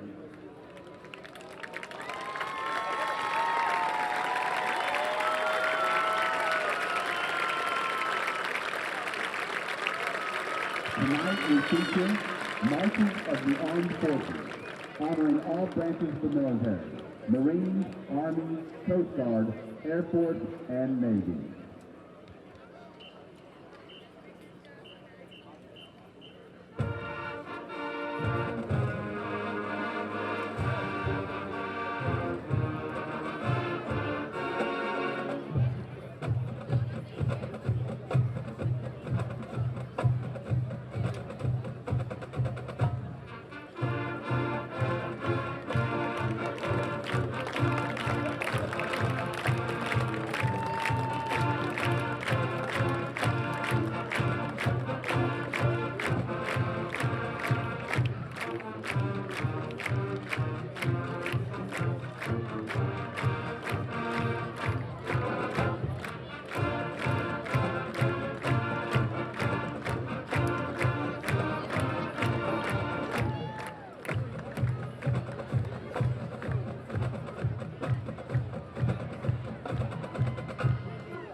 We ask that everyone now stand and join the Deer Park Band as they present God Bless America. We urge all Americans to take time to thank those who sacrificed so that we can enjoy the blessing of freedom.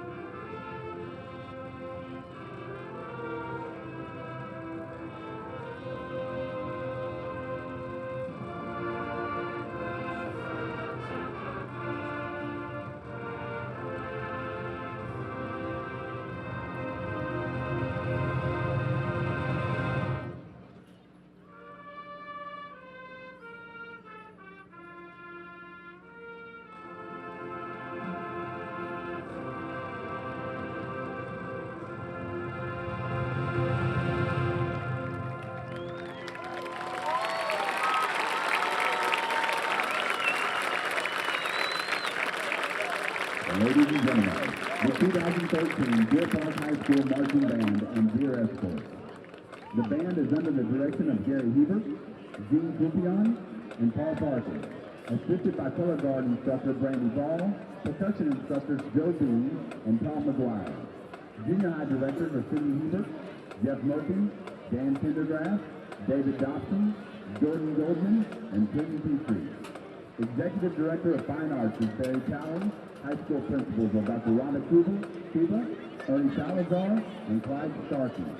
Superintendent of Schools is Dr. Arnold Adair.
halftime brought to you by Louisiana Crawfish Hut. Back at the half, 35-13, Pearland with the lead. I'm Brett Dolan with Ken Moore, and Ken, we really saw an explosive Pearland Oilers offense in that first half.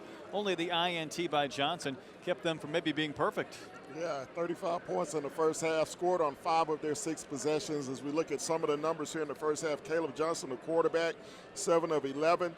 Had a touchdown, did have the 1 pick, but the big guy on the ground, Jacoby Butler, 2 touchdowns, the long 80-yard touchdown run, also had a 7-yard touchdown run, hence the 35 points. Pearland has looked great here in the opening half. Yeah, certainly a lot of weapons for Pearland. Before we flip to Deer Park, you mentioned Butler. Certainly we've seen Johnson go to the air. It's so tough to stop that many guys that can impact the game offensively. Yeah, and you talk about their offensive line. They've given the quarterback great protection in the pocket. That's allowed Johnson to pick apart that secondary of Deer Park.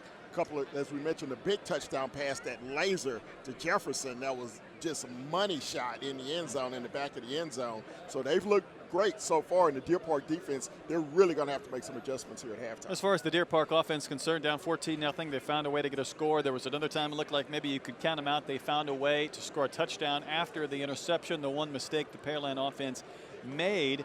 Connor Means was dinged up a bit there at the end of the half, got rolled up on pretty good. We're not sure if he'll be back. Might be tough. If he's not in the game, that certainly will make things even more difficult for Deer Park. Yeah, Means himself had a shaky first half, only 6 of 14, had an interception, did okay on the ground, but if they have to go to the backup quarterback, that's really going to present some problems. Trey Farmer came in injured, the big tailback. He did get a couple of touchdowns in the first half. He looked great. And talk about the freshman, big number 39, Jared Callis. He picked up a lot of the slack as well. He had 55 yards on the ground in the first half for Deer Park. Yeah, just a freshman rumbling for some big gains. Impressive to watch him run. We may get to do that for a few more years to follow, but making a name for himself tonight. He is the big freshman. I mean, you got both of those guys back there probably between 230, 250 pounds. If they can get the running game going, they're going to be tremendous. The problem tonight, the defense can't stop Pearland. Thus, the running game is pretty much null and void, I think, for the second half. They're going to have to turn it around, put it in the air, and see if they can get back in this game. So again, the third straight year these two teams have met in the first round. Pearland leading 35-13 here at the half, and we're about ready for third quarter action.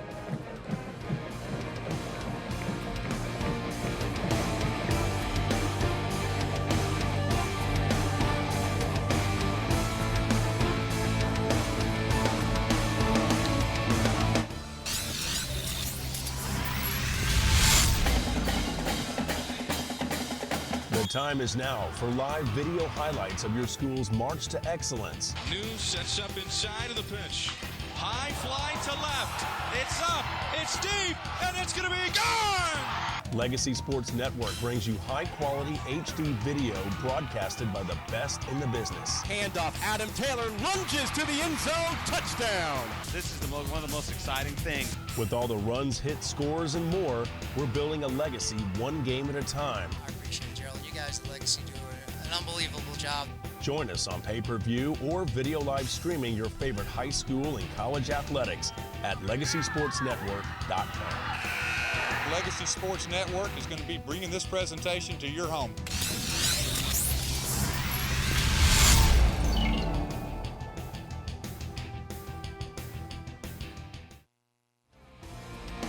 Every time I see that video with Gerald and Craig Biggio, it looks like he just got off the medal stand at the Olympics with that medal around his neck. Rap concert. 35-13, Pearland with the lead. Deer Park will get the football first here from Veterans Memorial Stadium in Pasadena.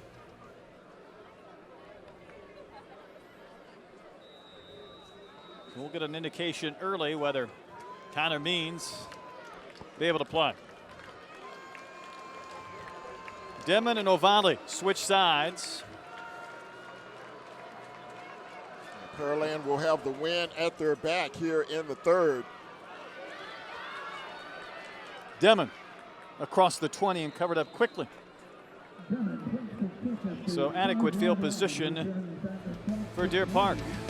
Let's revisit our team comparison. Yeah, we look at the defensive comparison. Pearland only giving up 143 yards per game on the season. They've shut out 4 opponents.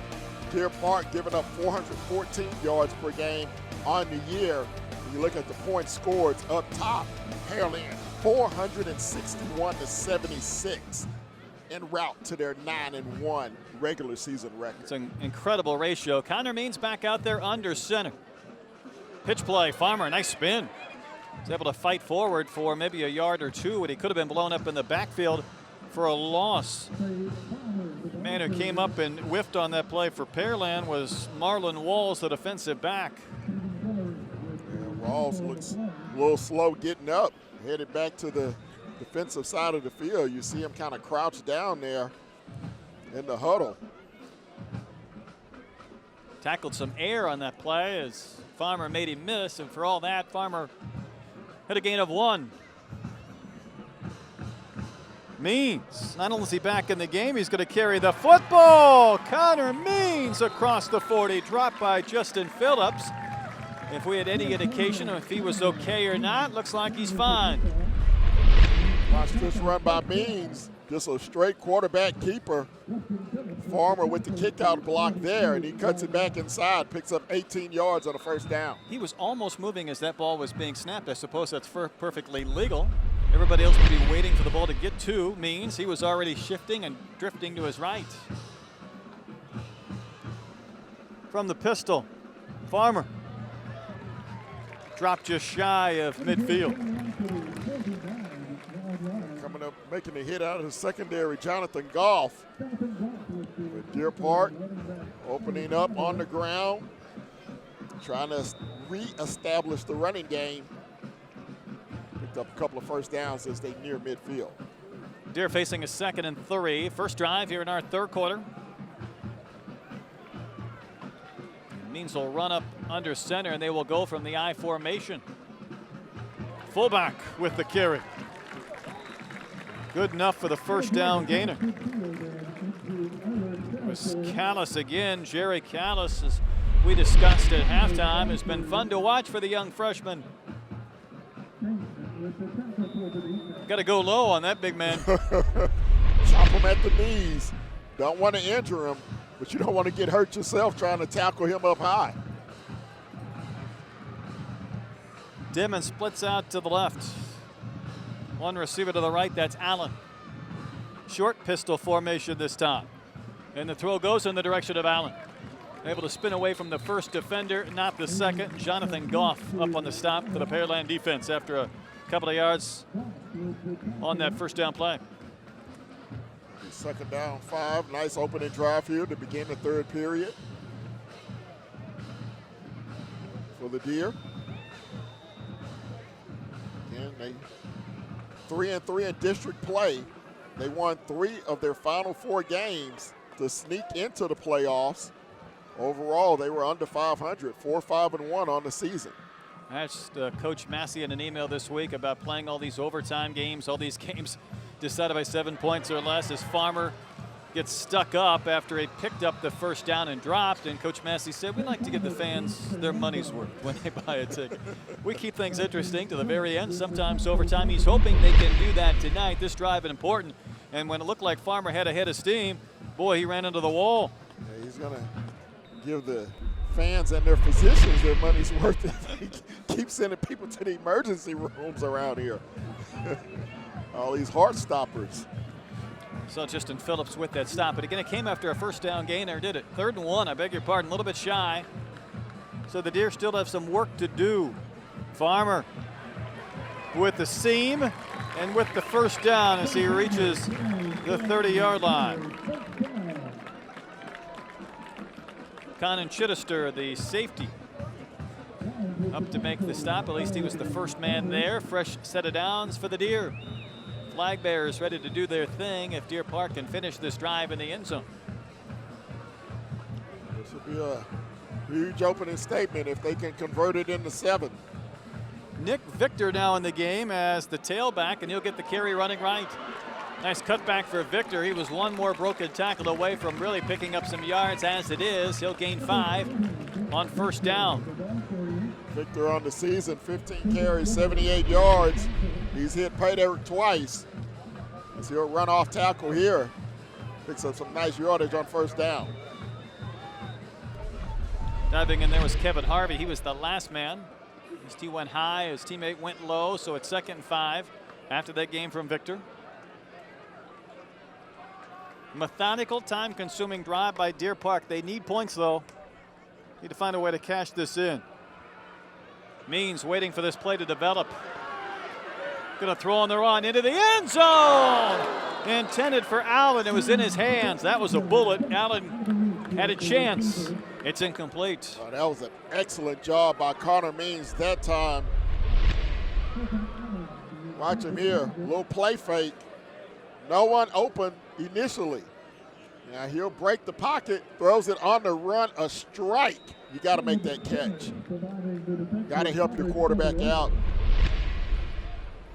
Now you're looking at a 3rd and 5. Watch this stitch. You want the touchdown. You want the completion of this drive and finish. But now it's a 3rd and long 5, so not an easy sequence. Probably 2-down territory. Farmer behind Means in the pistol. Callis running left. This time he is chopped down. Unable to break this one loose. It was Marlon Walls who went low to make the stop. Justin Phillips went high. He's got the strength to get away with that. Yeah, buddy. So now they have to go here on 4th down. They need to get near the 20 for a first. Biggest play of the game so far for Deer Park. Well, you could say that again. Crowd comes to their feet on the far sideline as the Oiler faithful traveled here from Pearland trying to urge their defense on to make a 3rd quarter stop. Well, I think you have to go to the air here. We'll find out. 4th and 5. Means will throw. And the pass is picked. This one's going the other way. Pearland has made a living on interceptions this season. Caleb Ferris has his 5th. He may have a pick 6. The Turf Monster got him at the 10. 22 interceptions this season for Pearland. And when it looked like Ferris finally had the seam to the end zone, fell down. Remember in the first half, Ferris nearly had a pick. This time he jumps the route once again. He just runs out of gas once he cuts inside. And he's winded at this point. He tumbles down at the 11-yard line. You know, he didn't have to cut back to begin with. I know Means had the angle, but he was going to outrun Means to the end zone. Oh, bless his heart. Get him some oxygen over on that far sideline. Big turnover in this ball game, and Pearland going for the dagger now. So a nice drive from Deer Park, but it nearly results in a pick 6. Hayden Cole, the first carry for this Oilers offense. So lost in all that, the near pick 6 and the interception was the fact that Deer Park denied points. After they held possession for the first 5+ minutes of the period. Nick Espinoza made that previous tackle after what was the gain of 3. Cole remains in the backfield. Hayden Cole to about the 5 or 6. Tackled by Seth Brown Jr., the safety. It'll be 3rd down.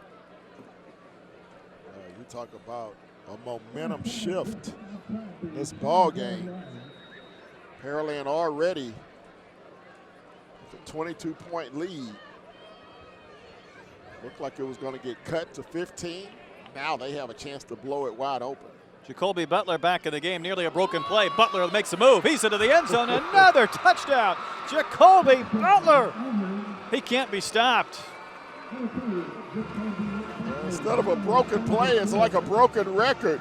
Jacoby Butler into the end zone for the 3rd time tonight. That went off a presumed busted play, a real low snap. Good job by Johnson just to pick it up, and Butler does the rest. Even when things look like they may be going wrong for Pearland, they go right, and I'm with you. Great job to receive that snap before Butler did his thing. Nicholas Keller on for the extra point, low snap, and he'll pop one right through the uprights. It is good again. 5:20 to play in our 3rd. 42-13 Oilers with the lead.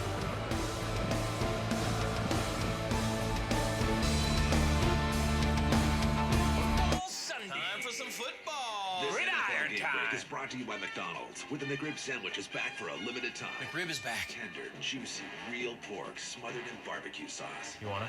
Let's go.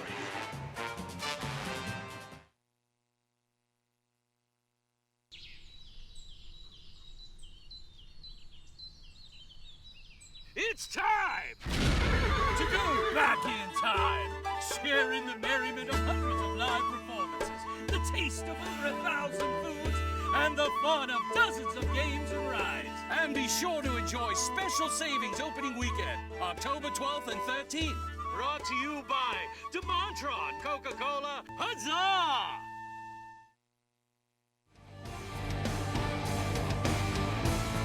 (42-13) Pearland with the lead.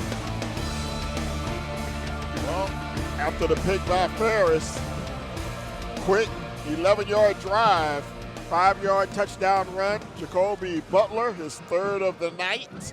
Extra point is good. Pearland cruising, 41-13, 5:20 to go in the third period.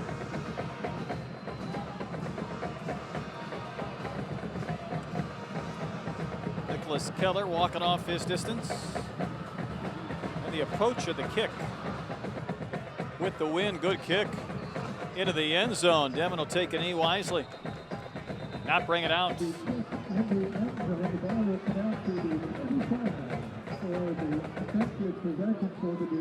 Connor Means led his team down the field, and what looked to be maybe a touchdown pass was dropped by Allen.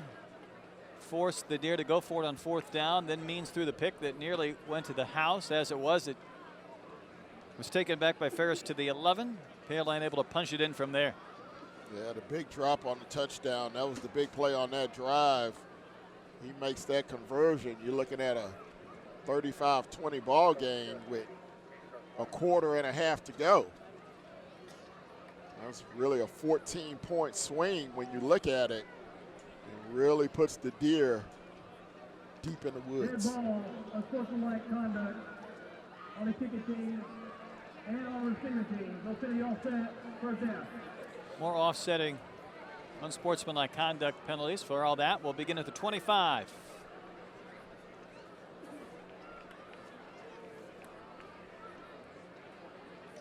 So now it's a matter of these seniors for Deer Park trying to finish strong.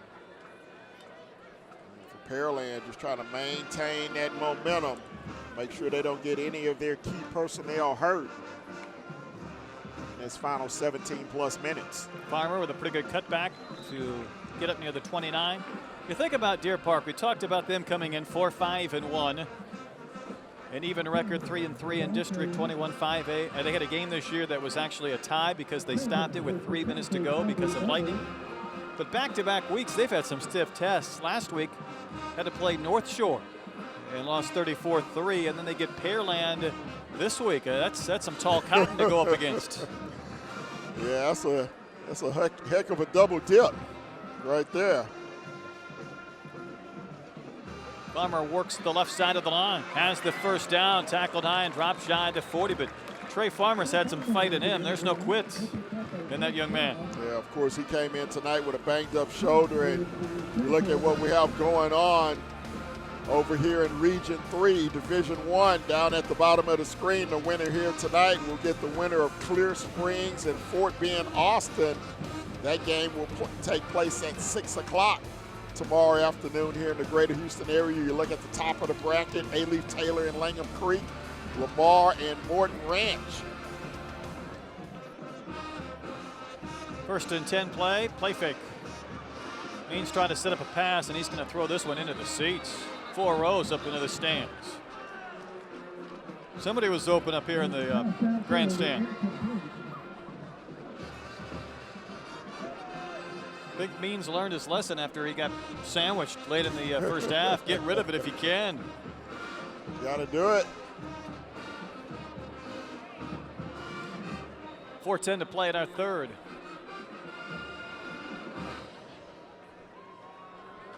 So a 2nd and 10, really no margin of error remaining for Deer Park. Connor Means, the senior, knowing this could be his final game. Trey Farmer, the junior, running for the sideline. Pretty good effort right there. Looked like he could have stepped out of the 44. Instead, he competed for yards up to the 48. Yeah, great job by Farmer that time. Again, as he closes in on a 1,000-yard season. Watch the end of this play, Ken. He could have been content to step out right about here. And look at these extra yards. He carried this one right up near the marker. In fact, probably should have had the first down. If he gets to the 48.5, it's a first down. They marked him just shy, so it's 3rd and inches.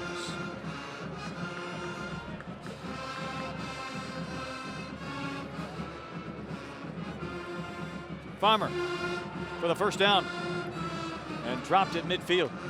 Fresh set of downs for the Deer. See Farmer get up slowly. He's going to be a handful for opposing defenses to deal with next season, his senior year. And I'm sure he'll have some offers coming his way. We hit some big games earlier this year.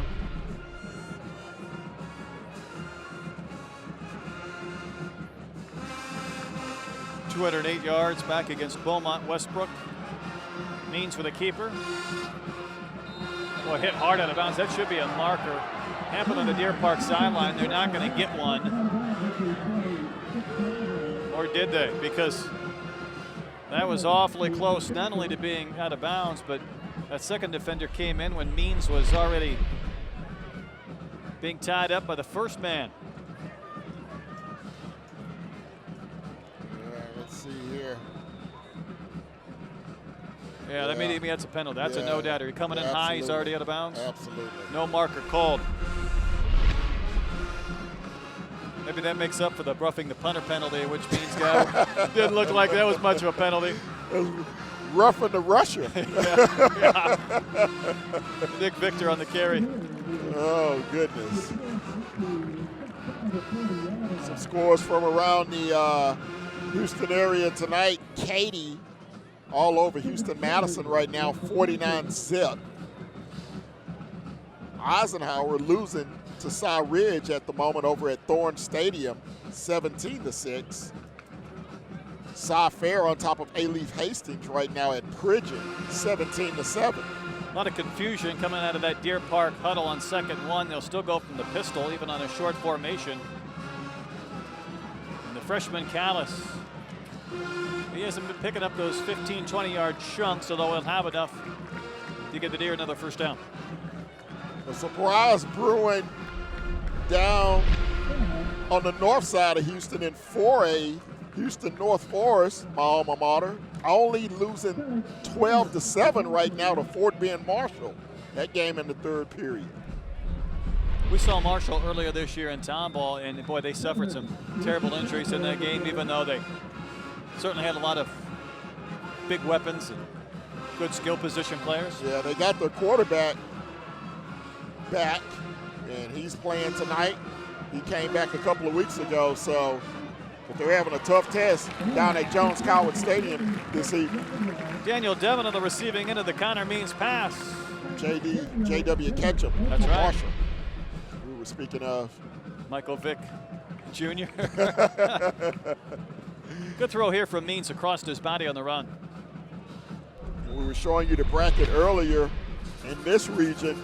Houston Lamar beat Katy Morton Ranch last night 38-14, so Lamar will move on in this side of the bracket. Nowhere to go for Connor Means. He's just escorted out of bounds. A little bit of a shove from Ronnie Frazier, a good defensive line prospect. And you see Means ended up about 10 yards out of bounds.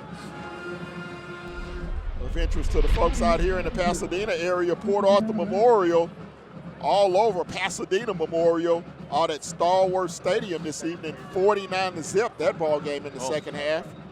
At the end of that collision. And Means ran into a teammate who didn't have his helmet on the sideline, Tim Espinoza, a very good defensive player.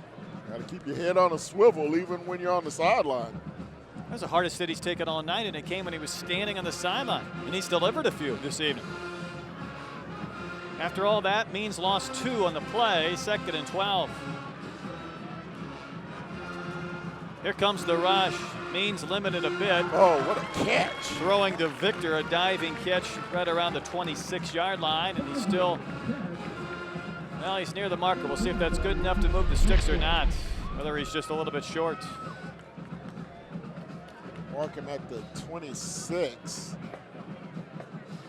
It's going to be just a little short. Short by a half a yard or less. We're inside a minute and a half in our third quarter, a fast-paced third quarter. The Deer have had 2 long drives. The first one resulted in an interception on a 4th down play. Here it's 3rd and 9. Oh. Means just throws one out of bounds. He's feeling the pressure because Pearland's loading their ears back and coming after him. Little Houdini at that time by Means to escape the pressure.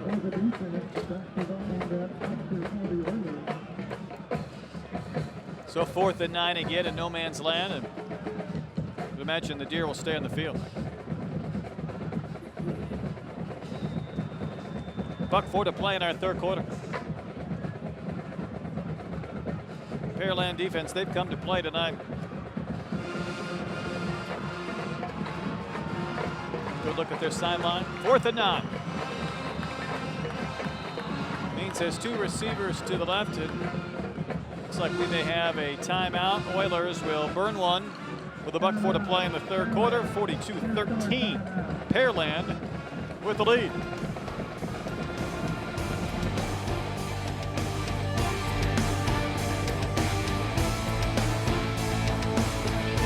People pick a price and we help them find a policy that works for them.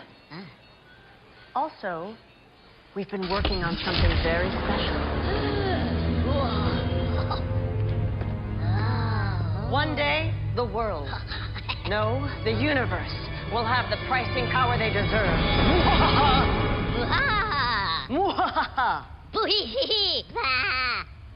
We'll work on it. Watch on.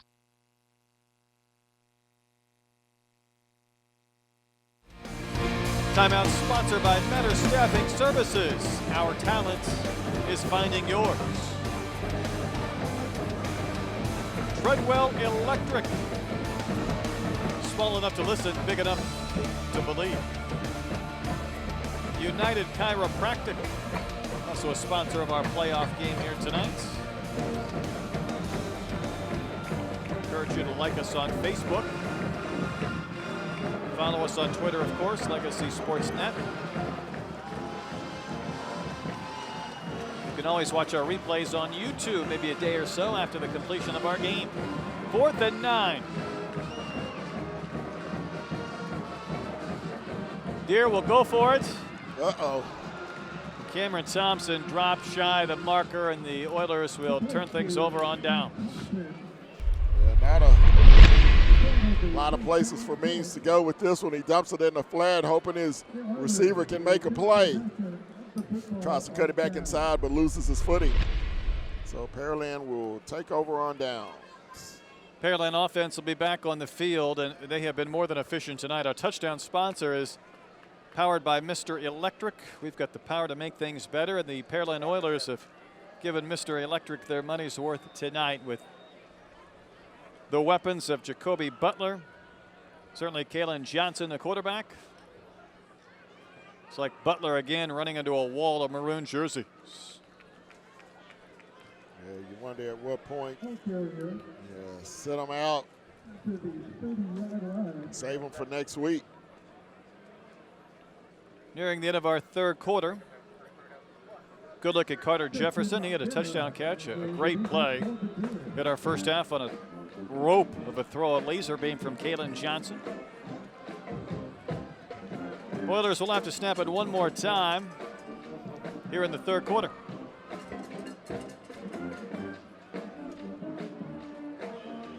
Oh, boy, Butler flipped. Man, nowhere to go. Reese Raley got it. That's exactly what I'm talking about. You don't want to get Butler hurt. Watch this replay. Watch number 94 come off that block. Actually, it wasn't even Raley. He was the second man there. All I wouldn't have him back in for the final 12 minutes if I'm coaching the Pearland Oilers. Limping off after that tackle from Benavides. We've completed 3 quarters from Pasadena. Pearland leading Deer Park 42-13.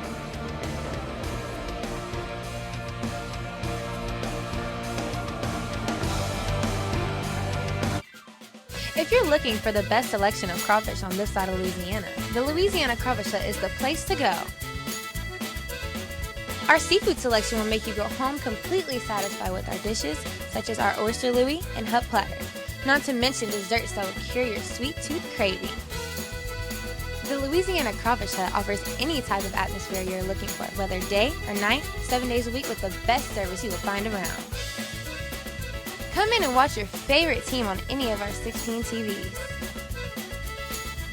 The Louisiana Crawfish Hut, located off Highway 90 in Crosby, offering the best that Louisiana has to offer here in Texas.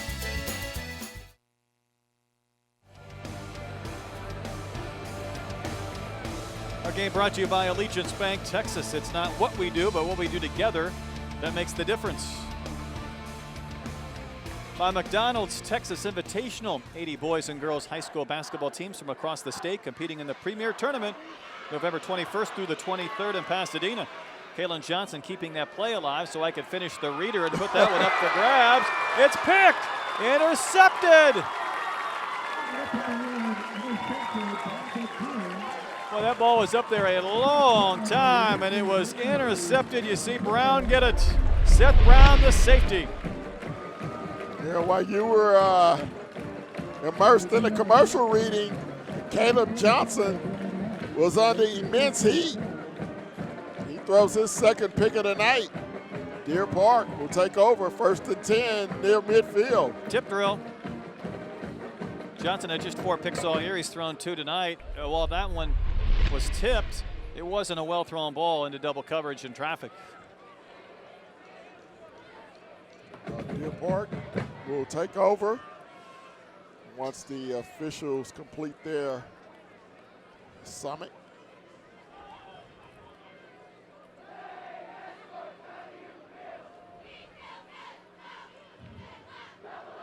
After the play, a 2-7 foul. Dead ball is towards the right, 94, red. Dead ball is towards right, number 53, white. That player will be ejected. Reese Raley, the guilty party for Deer Park, but for Pearland, it's Jacob Hollis. I think that's the second time today Hollis has had a penalty against him. A very good lineman, and he has been ejected from the game. And that's the third pair of unsportsmanlike conduct penalties offsetting. Didn't quite pick up where it happened. But nevertheless, one less Oiler on the field. For Deer Park, an opportunity, maybe get some points. They trail it 42-13. Connor Means still in at quarterback. And they'll take over on the Oiler side of the field at the 47-yard line. Last year, Means had 17 touchdown passes, 6 rushing. This year, 10 touchdown passes coming into the game. He had rushed for more this year than he did last year, but he realizes this could be his last quarter of football. Good play fake, but the pressure's there. Being chased by Jordan, and he throws it to the sideline. Avery Jordan, the defensive end, was there again. That's happened multiple times today. Means has had a very good play fake, and as he turned around, the defensive end has been there waiting for him. Yeah, that's just, again, excellent discipline. Staying at home by the weak side defender, not falling for the play fake. That forces Means into a bad throw, has to get rid of it. 2nd and 10 for the Deer early here in our 4th quarter. They're in Pearland territory after that INT of Kalen Johnson.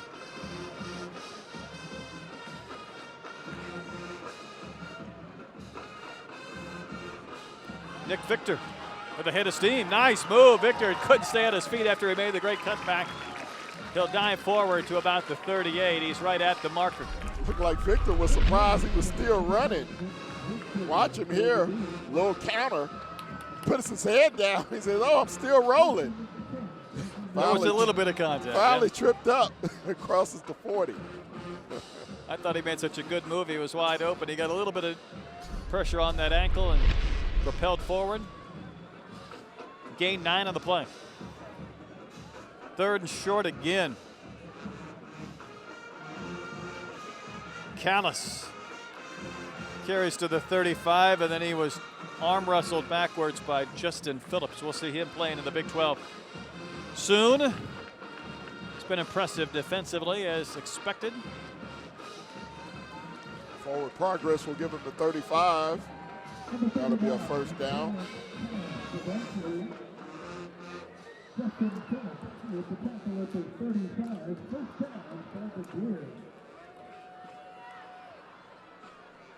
First and 10. Jerry Callis fighting forward for a yard or two. And who else? Justin Phillips involved in that stop. Another update. 5A score. Woodlands up 28-21 over Klein. So that's a big ball game as well. We'll keep you updated here as these games start to wind down. See who moves on to round 2. Deer have had 3 sustained drives here in our second half. Haven't been able to find any points. Means wanted the deep ball, just didn't have time for this one to develop. And he completes the underneath pass. That doesn't work, isn't it? Isn't that one of the linemen? That doesn't work, kids. C.J. Burke caught it. I don't know how in the world that can be allowed to stand. Yeah, there's the flag. That's the tackle. I mean, every tackle wants to make a catch. Yeah. And I don't think that was even intended for him. I think that was probably being thrown away. Hey, he can put that on his resume. Coach Heath saying, what in the world is going on? Put me at tight end, Coach. Put an 8 on my number. Coach Heath, he's seen a lot, but he's wise enough to know that doesn't work. Coach Deer Park wants to say he's tackle eligible. Illegal touching on the offense. Stop foul off and down. 3rd down. I mean, if you're going to illegal touch, make the catch, I guess. So he got to rumble with the football. He'll count it in his mind. That's it. He'll put it on his film. Running backs should like to see have hands like that. Catch a ball below the belt, make a nice catch, turn and go. Absolutely. Don't put it on the carpet. So it's a loss of down at the touching. 3rd and 8 will be the result from the 43. Maines wanted to set up the deep ball, but took a long time for that play to develop, and the pressure was in his face again. Here it comes one more time. He just hasn't been able to set up for those deep passes, and short passing game's not what they need. They can't worry about controlling the clock. They need to find a way to get the ball in the end zone, and Maines hasn't had time. And Pearland, tremendous coverage in the secondary. They're dropping 2 deep safeties, pretty much a cover 2. And not much operating room downfield for these Deer Park receivers.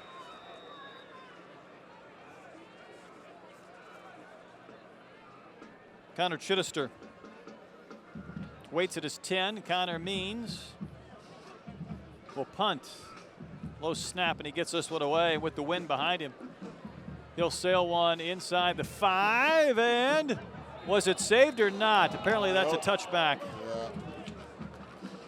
Great efforts, but a touchback for Pearland. So unable to take advantage of the interception. And you watch the effort here in the end zone. Almost got it. Oh, he looks like he actually did save it. I thought so. And again, wow. I'm looking through 3 panes of glass and a wall, so it was hard for me to tell live Leo, time. watch it here. Leo Avali leaps, throws it back. That's a good save. Break for the Oilers. An 18-yard break, if you will. Butler's back in the game and carrying the football after he limped off on the previous play. Tough kid. Gains 5 on first down for Pearland.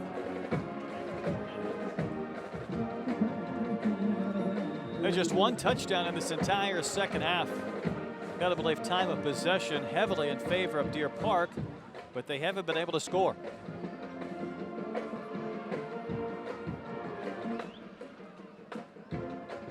Ryan Diaz in motion. It's Butler again. He has 3 touchdowns tonight. Here trying to compete for the first down. He's dropped a yard and a half shy of the marker. It'll be third down for this Oilers offense. A team trying to go to 10-1 on the year. And boy, Ken, you look back at previous campaigns since 2001.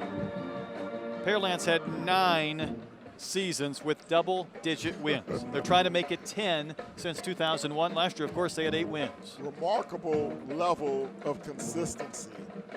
And success breeds success when you can have it continuously at a program.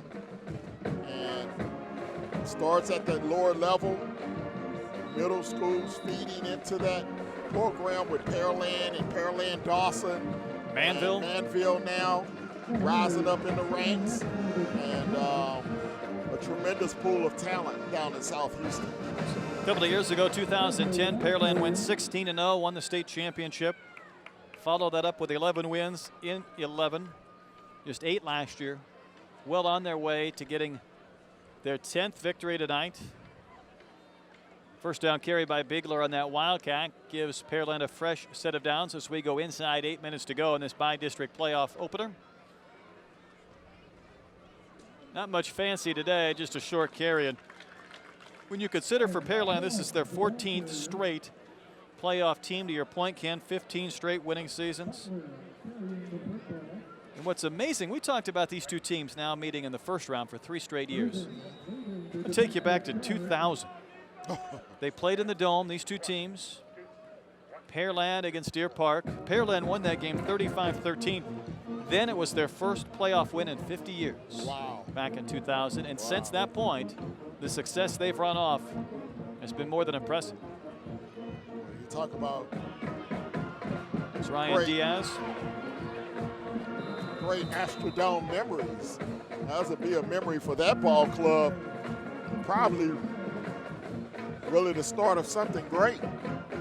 Sometimes you have that feeling too when a program's rebuilding. Doesn't matter if it's high school or college, when you get that breakthrough, that playoff win. For college teams, of course, a bowl game, something along those lines, and the program heading in the right direction. A lot of that goes to Tony Heath, the job he's done. Think about Boise State, the year they beat Oklahoma in the Sugar Bowl, I believe it was. Fiesta Bowl, with all those great trick plays, and that was the beginning of building those signature moments for a program. Catch was made by Chittister. We've seen him return some punts tonight, that time on the receiving end of the Kalen Johnson pass. Good enough for the first down. The officials eyeballed it up, said good enough, first down. Well, Pearland will take on the winner of Clear Falls and Fort Bend Hightower. Those two will square off tomorrow afternoon at 1 o'clock at Alvin Memorial Stadium. Clear Falls will go into that game 5-5 on the season. Fort Bend Hightower out of 23-5A, they'll go in with a 7-3 mark. We saw Hightower early in the year on one of our spotlight games. They did not look good that night. They have gotten better as this season has progressed. Short carry for Hayden Cole as Pearland runs some basic plays, trying to milk some clock. Yeah, they went 6-1 in district play, did Hightower. And they went on a heck of a run to close the season, winning their final 3 ball games. 34-7 over Fort Bend Dulles, 43-20 over Kempner, and then 35-21 last week over Fort Bend Bush. We saw him in the A-Leaf Taylor game. Yeah, that was an ugly ball game.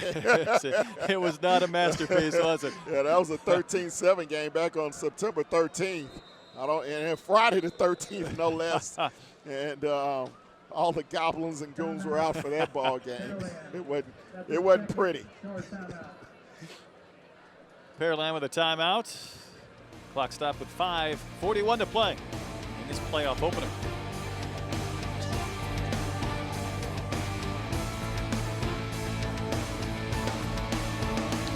Nothing brings the community together like high school sports.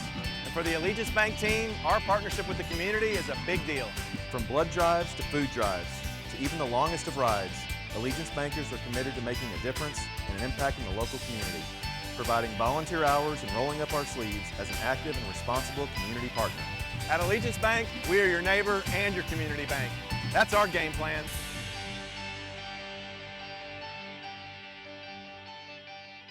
Football Sunday. Time for some football. Gridiron time is brought to you by McDonald's, with the McRib sandwich is back for a limited time. McRib is back. Tender, juicy, real pork smothered in barbecue sauce. You wanna?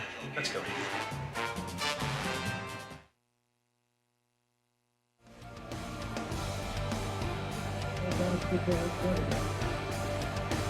42-13. Pearland with the lead as they try and run off a few more minutes and maybe the clock before this one is over.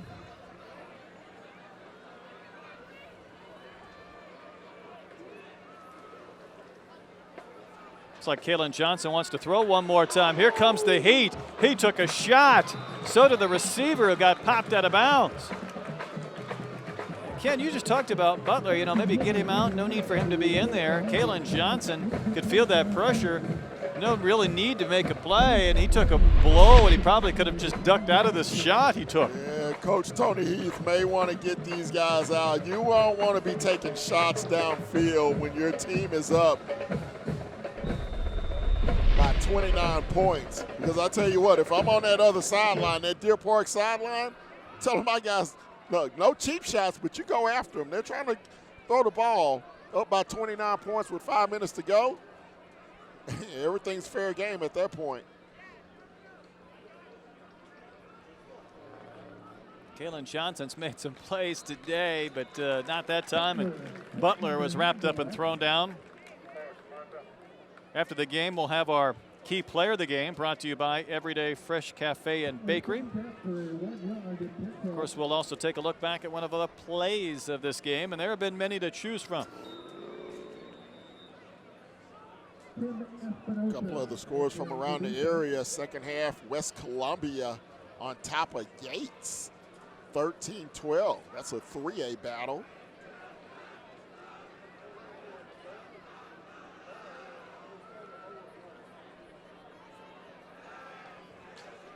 Silsbee and Cleveland tied at 14 in another 3A battle. Here's a punt. And has a hit. Wow. It's an open field tackle for you. Justice Reese. Friendswood on top of Angleton, 28-14. It was a 4A matchup tonight. As you look at this hit once again. Boy, Reese wrapped him up, dropped him.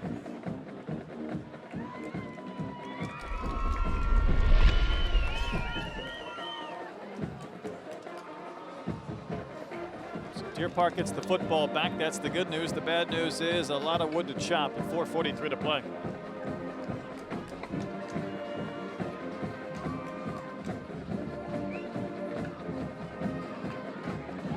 Deer Park with some fresh bodies.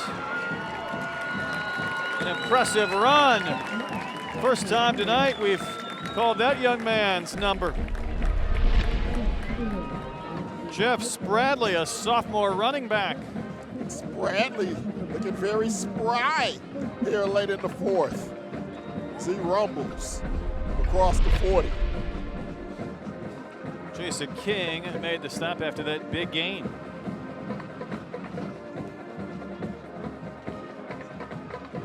Spradley is going to get to try the other side of the line.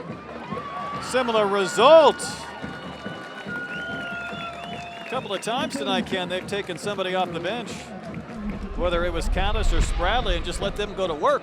Yeah. Oh, boy. Here we go. A little tussle over on the far sideline, and you see Coach Tony Heath all up in the face of one of his players. Well, he is not happy. Teaching moment for the young man. He's talking with Andrew Milburn. And you got a couple of deer down on the field. You've got injury to insult right now with men getting hurt after the extracurriculars and the penalty down, and we might have another ejection. Already one Pearland player has been thrown out of the game. Milburn could join him. Well, you better be glad this is not college or the NFL where these spill over until the following week. Coach East's not done. No, he's Do not. you understand, I think, is somewhere going to come. Moment. Teaching moment.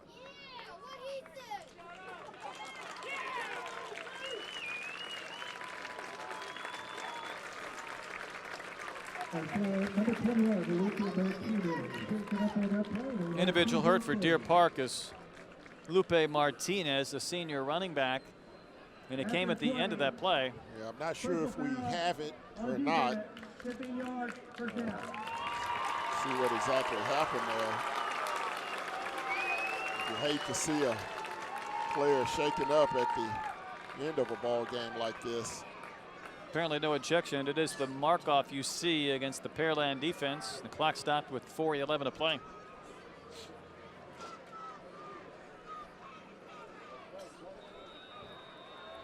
You know the Deer would love to push it in the end zone. I mean, Ken, they've had 3 really good drives here in the second half. They just haven't been able to find any points.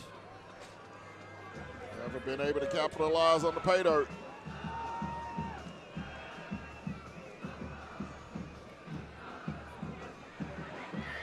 Spradley racing off the left side for a couple of yards. Getting up off the bottom of the pile was Jalen Chambers. You see Justice Reese also there. He made that special teams tackle earlier. Spradley getting a break as he comes off. Couple of nice carries for that young man. Just a sophomore. Some good young backs here returning. Farmer, Spradley, the big freshman kid. He's going to be fun to watch. Meanwhile, Nick Victor with a seam. Victor inside the 20. First down, Deer Park. He's a senior, so getting his final touches of his high school career. No, he'd love to get into the end zone one more time. One man we haven't seen is Isaac Bonus. He's really been the ball carrier the last couple of weeks. He's been dinged up, but he's not seen any action. He's just a junior. Talk about these big offensive linemen for Deer Park as well. The senior C.J. Burke, Blaine Medlin, Ajmeed Amahad, Aaron Guerra. Guerra just a junior. Victor carries again for Deer Park. Antonio Lopez, big 76. See him there playing his final moments, and always kind of a surreal moment for the seniors when you know it's your final game. For some of these guys, for many of these guys, probably their final time putting on pads. You think of all the time playing youth football up through junior high and high school and how quickly sometimes it flies by. It does fly by. I remember my final high school game being in the aforementioned Astrodome. Forest Brook against Beaumont Westbrook, one of the great Beaumont Westbrook teams back in the day in '85. And we lost that game first round in the Astrodome. It was a thrill to get there. It's just kind of one of those moments you're sitting on the sideline, you're looking at the scoreboard, and you're seeing that clock winding down. And you're like, man, this may be it. Yeah, it's a different feeling. You go from ball player to a spectator in your career. If the colleges aren't in your future, at least from a playing standpoint. Victor with a head of steam carries inside the 11 to about the 10. It'd be nice to see Victor cap it off with a touchdown if he could. That would definitely be a shining moment for those offensive linemen and the senior tailback. See if they can get it done here in the final minute 45.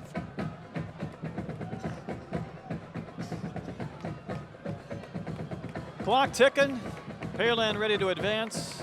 Still waiting on the verdict of this final drive for Deer Park. Seniors hoping to score here in their last chance. Victor. Boy, Lake still churning. Did he get the first down? I think he's close. Oh, I think he should have it. Got to about the 7. Clock stopped with 1:19 to play. It was 35-13 at the half. We've had just one score in the second half.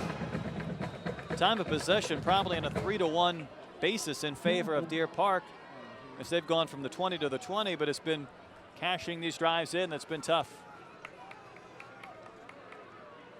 Of course, that Pearland defense doesn't want to let them in. And Spradley carries inside the 5, and now time will become of the essence as we go inside 1 minute to play.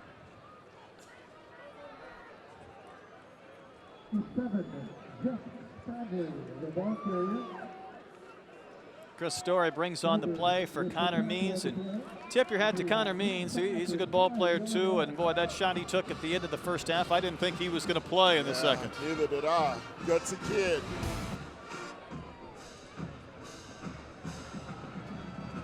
Spradley in the end zone, touchdown Deer Park.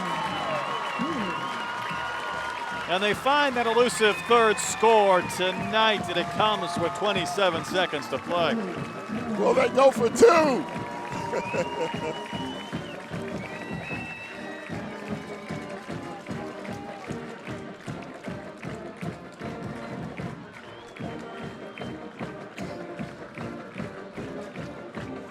Of course, our touchdowns powered by Mr. Electric. We've got the power to make things better. Extra point from Needler is good. It's a 42-20 game.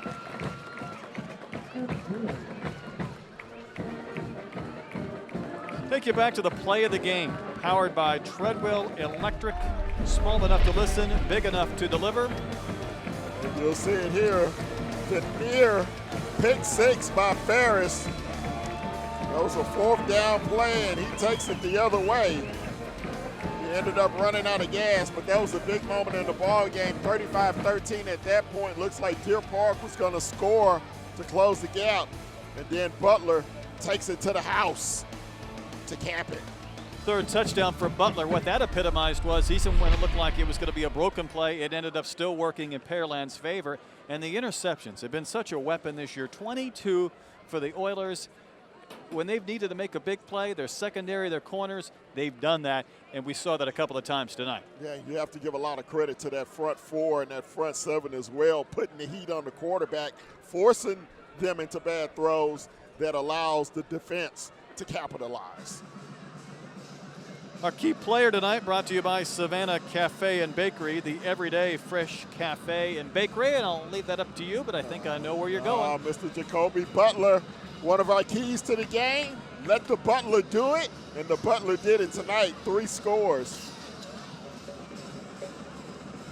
The Butler did it tonight, 3 scores, opened it up with an 80-yard touchdown run, and capped it off with the one we saw just a moment ago from 5 yards out. Yeah, I liked his acceleration. Kickoff returned by Pearland. It's Ryan Diaz. We've seen him do that a few times tonight. Just a few seconds remaining. 22 ticks on the clock. Oilers lead it 42-20, and victory formation should be coming up shortly. And there is Butler, our player of the game. Brought to you by Savannah Cafe and Bakery. Well-deserved. You could have had multiple options tonight, but I was really impressed by his acceleration, the way he's able to make that one move and just burst through the seam. Yeah, once he gets to that second level, I mean, he's off and gone. Victory formation for the Pearland Oilers, and they will win their 10th game against 1 defeat in advance to round 2 and live to play another day. Well, an interesting season for Deer Park. Came in 4-5 and a tie. Will finish with a 42-20 loss tonight to Pearland. Good season by the Deer. They'll end it 4-6-1. But a great job by them. But just a better job by Pearland Oilers as they go to 10-1 on the season. They'll move on to round 2 in the State 5A playoffs in Division I, Region 3. Players with their handshake line at midfield as we complete this game again. We had a 35-13 game at the half when Pearland was almost perfect. They scored on all but one of their drives. The one, of course, that didn't was an interception thrown by Johnson that ended up scoring one of the 2 touchdowns for Deer Park. And not a lot of scores in our second. Ken Moore, Brett Dolan, but a 42-20 final. Yeah, both teams 7-7 second half score, so a moral victory for Deer Park with that. But it was really decided in the first half as Pearland was unstoppable, scoring on 5 of their first 6 possessions, 35 points in the first half. Deer Park never really able to come up with anything defensively to slow them down. They did have the one pick that turned into a score that kept it somewhat in doubt at halftime, but Pearland obviously coming out on top with a huge win here tonight. So the Deer finished 4-6-1. Pearland to get another double-digit win season, 10-1. They'll move on to the second round of the playoffs. We saw their defense tonight, opportunistic, getting the interceptions and the picks. We also saw the weapons they had on offense. How far can this team go? I think this team can go very deep. They get the stellar quarterback play from Johnson. He doesn't make any mistakes. Only 4 interceptions on the year, none here tonight. You saw his pinpoint accuracy. Great protection from his offensive line. That's really the key to this ball club. They're unsung, but they're the ones that open up those lines for Butler. And you saw the great end zone catch by Jefferson in the first half. He has some tremendous hands as well. Yeah, they have some playmakers, and they will advance, and we'll see how far indeed the Pearland Oilers can go. But boy, it's great to have playoff football back, isn't it? Oh, it's great. Great weather out here tonight. Nice, cool temperatures here in the Houston area. After that freeze a couple of nights ago, should be a fun day, fun weekend here in region. Pearland advances. They defeat Deer Park by a score of 42-20. So for Ken Moore, I'm Brett Dolan, our entire Legacy Sports Network crew. Good night from Pasadena.